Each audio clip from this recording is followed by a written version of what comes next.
ஆண்டவராக இயேசு கிறிஸ்துவின் நாமத்தினாலே மீண்டும் இந்த காலை வேளையிலே சண்டே ஸ்பெஷல் வழியாக உங்களை சந்திப்பதில் மிகுந்த சந்தோஷம். இந்த வாரம் உங்களோடு கூட கர்த்தருடைய வார்த்தையை பகிர்ந்து கொள்ள ஆண்டவர் கொடுத்த ஒரு நல்ல தருணத்திற்காக உமக்கு ஆண்டவருக்கு நான் நன்றி செலுத்துகிறேன். என்னென்னா, இந்த வாரம் ஆண்டவர் கொடுத்த விதமே ரொம்ப வித்தியாசம். இந்த செய்தியை எனக்கு கொடுத்த விதமே ரொம்ப வித்தியாசம். ஏன் அப்படின்னு சொன்னால், நாங்கள் சகோதரர்களாக கூடி தேவனை ஆராதித்து கொண்டிருந்தோம். ஆராதித்து கொண்டிருக்கும் போது அந்த ஆராதனையிலே ஒரு பாடல் பாடப்பட்டது. அந்த பாடல் வசனத்தின் அடிப்படையாக கொண்டு பாடப்பட்டதான ஒரு பாடல். அந்த பாடலினுடைய 2 வரிகளை ஆண்டவர் அந்த நேரத்தில் அதில் இருக்கக்கூடியதான சத்தியத்தை, ஆனால் அது வசனத்தின் அடிப்படையில் எழுதப்பட்ட பாடல் தான். இந்த காலத்தில் எந்த பாடல் அப்படி எழுதப்படுதுன்னு கேட்குறீங்களா? இது ஃபாதர் பெர்க்மன்ஸ் அவர்கள் எழுதின ஒரு பாடல், பழைய பாடல். அந்த பாடலை ஆராதனையில் நாங்கள் பாடிக்கொண்டிருந்த போது அதில் உள்ளதான 2 வரிகளை எடுத்து ஆண்டவர் அதிலிருந்து கர்த்தருடைய வார்த்தையை, அதில் உள்ளதான ஒரு செய்தியை, அதில் உள்ள மறைபொருளை ஆண்டவர் சொல்லி கொடுத்தார். அதான் நான் எப்பவும் சொல்லக்கூடியது என்னென்னா, இந்த வசனத்தின் அடிப்படையில் பாடல் எழுதும் போது அது அடுத்தவரோடு கூட பேசும். இப்போ எனக்கு ஆக்சுவலாக இந்த செய்தியை நீங்கள் பார்த்தீங்கன்னு சொன்னால், அந்த 2 லைன் பாடிட்டு இருக்கும்போது ஆண்டவர் கொடுத்ததான ஒரு வார்த்தை. நம்ம இப்போ அதை தான் பார்க்க போகிறோம். அதுக்கு ஆதார வசனமாக நம்ம எதை பார்க்க போகிறோம்னா, உன்னத பாட்டின் புஸ்தகம் 8ஆம் அதிகாரம் 6ஆம் வசனமும் 7ஆம் வசனத்தையும் நான் வாசிக்கிறேன். நீர் என்னை உமது இருதயத்தின் மேல் முத்திரையைப் போலவும் உமது புயத்தின் மேல் முத்திரையைப் போலவும் வைத்துக் கொள்ளும். நேசம் மரணத்தைப் போல் வலிது, நேச வைராக்கியம் பாதாளத்தைப் போல் கொடிதாயிருக்கிறது. அதன் தழல் அக்னி தழலிலும் அதன் ஜுவாலை கடும் ஜுவாலையுமாய் இருக்கிறது. திரளான தண்ணீர்கள் நேசத்தை அவிக்க மாட்டாது, வெள்ளங்களும் அதை தணிக்க மாட்டாது. ஒருவன் தன் வீட்டில் உள்ள ஆஸ்திகளை எல்லாம் நேசத்துக்காக கொடுத்தாலும் அது முற்றிலும் அசட்டை பண்ணப்படும். நாம் ஒரு சின்ன ஜெபத்தை செய்து கர்த்தருடைய வார்த்தைக்கு நிறைய கடந்து போகலாம். சர்வ வல்லமையுள்ள எங்கள் தகப்பனே, இந்த அருமையான காலை வேளைக்காக உமக்கு நன்றி. உங்களுடைய மகிமையுள்ள கரத்தில் எங்களை தாழ்த்துகிறோம். நீர் தாமே இந்த காலை வேளையில் எங்களோடு கூட பேசுவீராக, இடைபடுவீராக. இந்த வசனத்தின் ஆழத்தில் இருக்கக்கூடிய உங்களுடைய உன்னதமான அன்பை நாங்கள் புரிந்து கொள்ள கர்த்தர் எங்களுக்கு கிருபை பாராட்டுவீராக. அப்பா, மனுஷருடைய சத்தம் அல்ல ஆண்டவரே, உம்முடைய சத்தமே மாற்றத்தை கொண்டு வரும். உம்முடைய சத்தமே எங்கள் இருதயத்தோடு கூட பேசும். இந்த காலை வேளையில் எங்களோடு கூட நீர் பேசுவீராக, இடைபடுவீராக, உம்முடைய வார்த்தைகளை அனுப்புவீராக. நீர் மாத்திரம் மகிமைப்படுவீராக. எங்கள் ஆண்டவர் இயேசுவின் நாமத்தில் பிதாவே. உன்னத பாட்டின் புஸ்தகம் 8ஆம் அதிகாரம் 6-7 வசனத்தில் 3 காரியங்கள், அந்த பாடலை பாடிக்கொண்டிருந்த போது அந்த 3 காரியங்களை கர்த்தர் உணர்த்தினார். ஒன்று, உம்முடைய நேசம் அக்கினி சுவாலையாக இருக்கிறது, கடும் அக்கினி சுவாலையாக இருக்கிறது. 2வது, தண்ணீர்களும் வெள்ளங்களும் அதை அணைக்க மாட்டாது அப்படின்னு சொல்லி இந்த பாடலை பாடும்போது அப்படியே அதில் ஆராதனையில் நிரம்பி பாடிக்கொண்டிருந்த போது அதில் கர்த்தர் சொன்னதான ஒரு வார்த்தை, உம்முடைய நேசம் அக்கினி ஜுவாலையை போன்றது அப்படின்னு சொல்லி. இந்த நேசத்தை ஏன் கர்த்தர் அக்கினி ஜுவாலையோடு கூட கம்பேர் பண்ணுறாரு, ஏன் அக்கினி ஜுவாலையோடு கூட பண்ணுறாரு அப்படின்னு சொல்லி நீங்கள் பார்த்தீங்கன்னு சொன்னால், அதுக்கு முன்னாடி அந்த வசனத்தில் அந்த நேசம் பாதாளத்தை போல வழியாக இருக்கிறது. என்ன சொல்லுதுன்னா, உம்முடைய நேசம் வைராகியம் பாதாளத்தை போல் கொடிதா இருக்கிறது. என்ன கொடிதா இருக்கு அப்படின்னு கேட்டீங்கன்னு சொன்னா, அந்த நேசம் உள்ளே வந்த உடனே பாதாளத்தில் ஒரு கொடுமை இருக்குதாம். இப்போ அந்த ஐஸ்வர்யவான் பாதாளத்தில் இருக்கிறார். பாதாளத்தில் இருக்கிற ஐஸ்வர்யவான் ஆபிரகாமை பார்த்து என்ன சொல்றாருன்னா, எனக்கு கொஞ்சம் தண்ணி வேணும்னு கேட்குறாரு. ஏன்னா அந்த அக்கினி அங்கே இருக்கு, அவியாத அக்கினி. அப்படி ஒரு அக்கினி அங்கே இருக்கும்போது அவர் ஆபிரகாம் பார்த்து சொல்றாரு, எனக்கு கொஞ்சம் தண்ணி கொடுங்க அப்படின்னு கேட்குறாரு. அவ்வளவு கொடிது தாகம், அந்த அனல். அதே தான் இந்த இடத்துல யூஸ் பண்ணுறாரு இந்த உன்னத பாட்டில். அந்த நேசம் எப்படிப்பட்டதாக இருக்கிறதா, அனல் உள்ளதாக, ஒரு பயங்கரமான கொடிதான். ஏங்க ஒரு அன்பை இப்படி சொல்ல முடியுமா? ஒரு அன்பு இப்படி ஒரு கம்பாரிசன் பாதாளத்தோடு கம்பேர் பண்ண முடியுமா? சில பைபிளில் சில விஷயத்தை நெகட்டிவ் கம்பேர் பண்ணியிருப்பார் ஆண்டவர். நான் ஏற்கனவே சொல்லியிருக்கிறோம், புளித்த மாவுக்கு சமானமாக பரலோகத்தை கம்பேர் பண்ணுவார். இந்த நெகட்டிவ் கம்பாரிசன் அதே மாதிரி தான் இந்த இடத்துலையும் கம்பேர் பண்ணுறாரு. எதோட கம்பேர் பண்ணுறாரு? பாதாளத்தோடு கூட கம்பேர் பண்ணுகிறார். அந்த பாதாளத்தில் ஒரு வலி இருக்கிறது, அங்கேருந்து அந்த பாதாளத்திலிருந்து மீள முடியாமல் மாட்டிக்கொண்டோன்னு இருக்குது. அந்த மாதிரி ஒரு நேசம் மணவாளன் மேலே மணவாட்டிக்கு இருக்குதாம். சிலர் இந்த உன்னத பாட்டின் புஸ்தகத்தை மாம்ச பிரகாரமாக படிக்கிறாங்க. எனக்கு ஒரு சிலர் லெட்டர் கூட எழுதியிருக்கிறாங்க, மெயில் கூட அமைச்சிருக்கிறாங்க. என்ன சொல்லி கேட்டிருக்கிறாங்க அப்படின்னு கேட்டால், இந்த உன்னத பாட்டு ஏன் இந்த இடத்துல இப்படி இருக்குது? அது ஒரு மணவாளனுக்கும் மணவாளிக்கும் உள்ளதான ஒரு பர்சனல் கான்வர்சேஷன். இந்த பர்சனல் கான்வர்சேஷனை அப்படியே இங்கே கொடுத்துருக்குறாங்களே, என்னத்துக்காக, இதில் என்ன பின்னாடி இருக்குது அப்படின்ட்டு ஒரு சகோதரி மட்டும் க்ளீனாக கேட்டிருந்தாங்க. இதுக்கு பின்னாடி ஏதாவது ஆவிக்குரிய சத்தியம் இருக்கா அப்படின்னு கேட்டிருந்தாங்க. இந்த 66 புக்குமே ஆவிக்குரிய சத்தியம்தான். இதில் எதுவுமே மாம்சத்தையோ எதையோ தூண்டக்கூடிய விஷயங்கள் கிடையவே கிடையாது.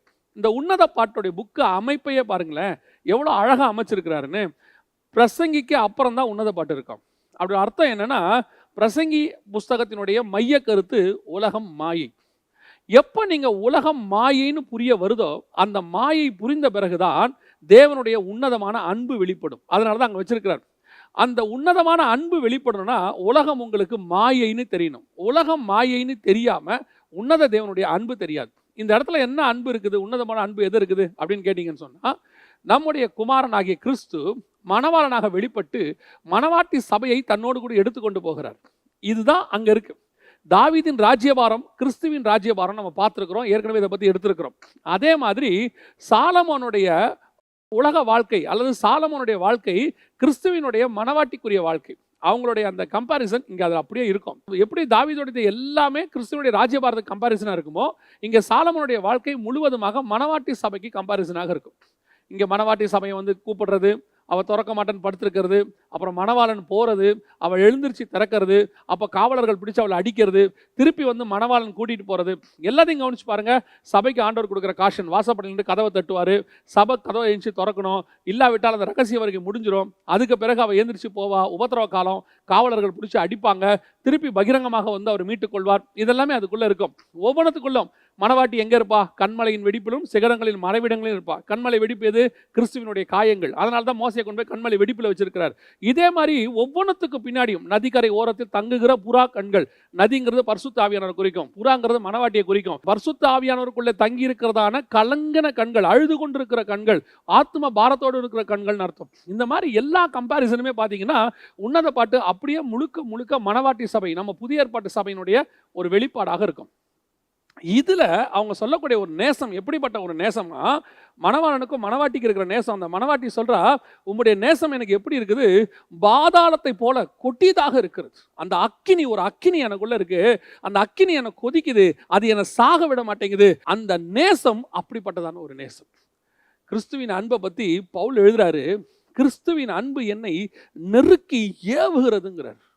கிறிஸ்துவின் அன்புக்குள்ளே நீங்கள் வந்துட்டீங்கன்னா, அந்த நேசத்துக்குள்ளே வந்துட்டீங்கன்னா, அந்த நேசத்தை நீங்கள் உணர்ந்துட்டீங்கன்னா, அதுக்கப்புறம் உங்களால் இந்த உலகத்தில் நிம்மதியாக வாழ முடியாது. என்னங்க சொல்கிறீங்க? அவர் தானே சந்தோஷம் சமாதானத்தை கொடுக்குறாரு. ஒரு கணவனை ஒரு மனைவி பிரிஞ்சு, ஒரு அன்பான கணவன், ஒரு அன்பான மனைவி, ரொம்ப அன்பாக நெருக்கமாக வாழ்ந்தவர்கள், ஒரு நாள் கூட ஒருத்தரை விட்டு ஒருத்தர் பிரிய முடியாது. அப்படி ஒரு நேசத்தில் இருந்தவங்க திடீரென்று வேலை நிமித்தமாக கணவன் பிரிந்து போனால் அந்த மனைவியினுடைய நிலை எப்படி இருக்கும்? நம்ம தமிழ் பாடல்கள் எல்லாம் பார்த்தீங்கன்னா அகநானூறுன்னு சொல்லுவாங்க. இந்த அகநானூரில் கணவனுக்கும் மனைவிக்கும் உள்ளதான உறவுகளை பற்றி அதிகமாக பாடியிருப்பாங்க. அது எல்லாத்துக்கும் எக்ஸாம்பிளாக இருக்கிறது அந்த உன்னத பாட்டு. இதில் அந்த வசனம் சொல்லுது, அந்த மணவாளன் என்னை விட்டு போயிருக்கிறார், இப்போ அவரை பார்க்குற வரைக்கும் என் நேசம் எப்படி இருக்குதா, அவரை சந்திக்கிற வரைக்கும், அவரை முகத்தை பார்க்குற வரைக்கும் அந்த அன்பு எனக்கு பாதாளத்தினுடைய ஒரு வேதனை எப்படி இருக்குமோ அந்த மாதிரி வேதனையை நான் பூமியில் அனுபவிக்கிறேங்கிறார். கிறிஸ்துவின் மேலே இந்த நேசம் இருக்குதா? கிறிஸ்துவை நம்ம இப்படி நேசிக்கிறோமா? கிறிஸ்து நம்மளை அப்படி தான் நேசிக்கிறாராமா. மணவாளன் அப்படி தான் மணவாட்டியை நேசிக்கிறார். ஆனால் நமக்கு என்ன நேசம் இருக்குது அவர் மேலே? ஒரு அக்கினி. இந்த அக்கினி உங்களுக்குள்ளே பற்றி எரியும் போது, ஒரு அனல் உங்களுக்குள்ளே பற்றி எரியும் போது, அந்த மணவாளனை எப்போ நான் பார்ப்பேன், எப்போ அவரை சந்திப்பேன், எப்போ அவரோடு கூட உறவாடுவேன், எப்போ அவரை கூட உலாவுவேன், எப்போ அவர் வாயின் வார்த்தைகளை கேட்பேன், அந்த நேசம் அவருடைய வருகைக்கு மேலே காத்திருக்கிறது. அதான் பைபிள் சொல்லுது, ஆவியும் மணவாட்டியும் வா என்பார்களாக. இன்னைக்கு கிறிஸ்துவின் வருகையை எப்படி ஆயிடுச்சுன்னா கமர்ஷியல் ஆயிடுச்சு. கிறிஸ்துவின் வருகையை எப்படி ஆயிடுச்சுன்னா ஒரு எதிர்பார்ப்போட, எந்த எதிர்பார்ப்போட? அவர் வந்தால் அந்தி கிறிஸ்து ஆட்சிக்கு நான் தப்பிச்சு பரலோகத்தில் போய் உட்காந்துப்பேன். இது எப்படி இருக்குன்னா ஆல்டர்னேட், என்னை இங்கேருந்து காப்பாற்றி கொண்டு போய் அங்கே வச்சுப்பாரு. ஒரு வகையில் நம்ம பிரசங்கம் பண்ணும்போது கூட நான் யோசிப்பேன், ஜனங்களை பயமுறுத்தி கொண்டு வரணும் இவங்கெல்லாம் சொல்கிறாங்களே, ஒருவேளை அந்த மாதிரி போதா? ஆக்சுவலாக அதோடைய பார்ட் என்னன்னு கேட்டிங்கன்னா, எனக்கு இந்த உலகம் அல்ல, எனக்கு என்னுடைய தேவன் இருக்கிற இடம். ஆபிரகாம் எடுத்துக்கொள்ளுங்க, அவருக்கு இந்த உலகத்தினுடைய ஆஸ்தி எல்லாம் கிடச்சிருச்சு, எல்லாம் வந்து செல்வ சீமானா இருக்கிறார். ஆனால் அவர் என்ன சொல்கிறாரு? இதை அல்ல, இதிலும் மேன்மையான பரமதேசத்தையே நான் நாடுகிறேன். பவுல் சொல்றாரு, எனக்கு ஒன்று நியமிக்கப்பட்டிருக்கிறது, அதை நான் வாஞ்சையை தொடர்கிறேன். இங்க நீங்க ஊழியம் பண்ணுங்க, உலக பிரகாரமா என்ன வேணாலும் இருங்க, ஆனா உங்க ஆத்மாவுடைய வாஞ்சை எது மேல இருக்கணும் தெரியுமா? எப்ப நான் இயேசுவை சந்திப்பேன், எப்ப நான் போவேன், இந்த இயேசுவை நான் சந்திப்பேன், எப்ப போவேன்னு சொல்லக்கூடிய இந்த அக்கினி உங்களுக்குள்ள இருக்கணும். பல நேரங்களில் இந்த இடத்துல என்ன நடக்குதுன்னு கேட்டீங்கன்னு சொன்னா, இந்த அக்கினிக்கு பதிலாக வேறொரு அக்கினி உள்ள வந்துடுது. லேவியராகமத்தின் புஸ்தகம் 10ஆம் அதிகாரம் 1ஆம் வசனத்தில் நீங்கள் வாசிக்கும் போது வசனம் சொல்லுது, ஆரோனின் குமாரர் என்ன பண்ணுறாங்களா, அந்நிய அக்கினியை கொண்டு வராங்க. அதாவது அந்த அனலுக்கு பதிலாக வேறொரு அனல் வந்துடுது. இன்னைக்கு நமக்கு அப்படித்தான் ஒரு அனல் ஊற்றப்பட்டிருக்கு. என்ன அனல் ஊற்றப்பட்டிருக்கு? இந்த உலகத்தில் நீ சாதிக்கணும், நீ படித்து பெரிய ஆள் ஆகணும், நீ எல்லார் கண்களுக்கு முன்பாக அப்படி இருக்கணும் இப்படி இருக்கணும்னு சொல்லி உங்களுக்குள்ள வேறொரு வாஞ்சையை, வேறொரு ஃபயரை போட்டு விட்டுறாங்க. Worldly fire. இந்த உலகத்தில் நீங்கள் என்ன சாதனை பண்ணாலும், எப்பேற்பட்ட சாதனை பண்ணாலும் ஒரு நாள் நீங்கள் மறக்கப்பட்டு போவீர்கள். அந்த சாதனையினுடைய முடிவு என்ன? நீங்கள் என்ன வேணாலும் செய்யுங்களேன், அந்த சாதனையினுடைய முடிவு என்ன? ஒரு நாள் மறக்கப்பட்டு போவீர்கள். இந்த உலகத்தையே 70% ஜெயித்த அலெக்சாண்டர், இந்த வேர்ல்டு 70% அவனுக்கு தான் சொந்தம், தனி மனுஷனுக்கு. அந்த அலெக்சாண்டருடைய சந்ததி எங்கே? இப்போ அவன் பேர் எந்த இடத்துல இருக்கு? எவ்வளோ தூரத்தில் இருக்குது? கொஞ்சம் நினச்சி பாருங்களேன். அலெக்சாண்டர் ஒரு மாவீரன், அதில் எந்த மாற்று கருத்தும் இல்லை. ஆனால் இன்னைக்கு அலெக்சாண்டருடைய சந்ததிகள் எங்கே? அலெக்சாண்டருக்கு சொந்தமாக இன்னைக்கு என்ன இருக்குது? அவன் என்னத்தை அனுபவிக்கிறான்? அதான், உலகம் முழுவதும் ஆதாயப்படுத்தினாலும் ஆத்மாவை நஷ்டப்படுத்தினால் பயன் என்ன?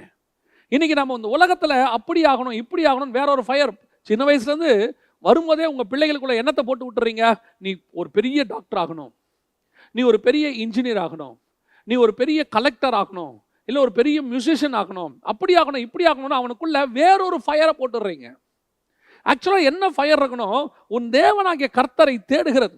அதாவது சாரால் நவரஜாமா ஒரு பாட்டு ஒன்று இருக்கு. அந்த பாட்டில் அவங்க சொல்லுவாங்க, எஜமான் என் இயேசு முகம் தேடுவேன், என் கண் கர்த்தாவின் கரம் நோக்குமே. என்னைக்கு நான் அவர் பார்ப்பேன், அவர் முகத்தை பார்ப்பேன். இன்னொரு பரிசுத்த வாட்டி எழுதியிருக்கிறாங்க, இன்ப இயேசு ராஜாவை நான் பார்த்தால் போதும், மகிமையில் அவரோடு கூட நடந்தால் போதும். அது போதும் எனக்கு லைஃப்பில். என்னுடைய வாழ்க்கையில் ஒன்றே ஒன்று தான் எனக்கு தேவை. எப்போ என் இயேசு வருவார், எப்போ நான் அவர் முகத்தை பார்ப்பேன், எப்போ நான் அவர் கூட நடப்பேன். இன்னைக்கு நமக்குள்ள இந்த ஆல்டர்னேட் அக்கினி போடப்பட்டுருச்சு. ஆவிக்குரிய வாழ்க்கையிலுமே சொல்லுவேன், நான் சொல்வேன், இந்த ஊழியத்தை கூட சொல்லுவேன். ஊழியம் எனக்கு கொடுக்கப்பட்டதான ஒரு கடமை, என் மேல் விழுந்ததான ஒரு கடமை. அது எனக்கு கொடுக்கப்பட்ட பரலோகத்தினுடைய ஒரு ப்ராஜெக்ட். இந்த ப்ராஜெக்டால என் தேவனோடு இருக்கிற அன்பு எனக்கு போயிடக்கூடாது. இந்த ப்ராஜெக்ட்னால எனக்கும் தேவனுக்கு இருக்கிறதான அந்த ஐக்கியம், அந்த அன்பு, உறவு, அதுக்குள்ள எதுவும் உள்ள வரக்கூடாது. நிறைய பேர் இந்த ஊழியம் பண்ணுவாங்க, ஊழியம் பயங்கர பிஸி. அதில் அவங்க சொல்லுவாங்க, காலையில் 3 ஆராதனை 2 ஆராதனை, காலையில் இங்கே ஒரு ஆராதனை, இங்கேருந்து போய் அங்கே ஒரு ஆராதனை நடத்தணும்.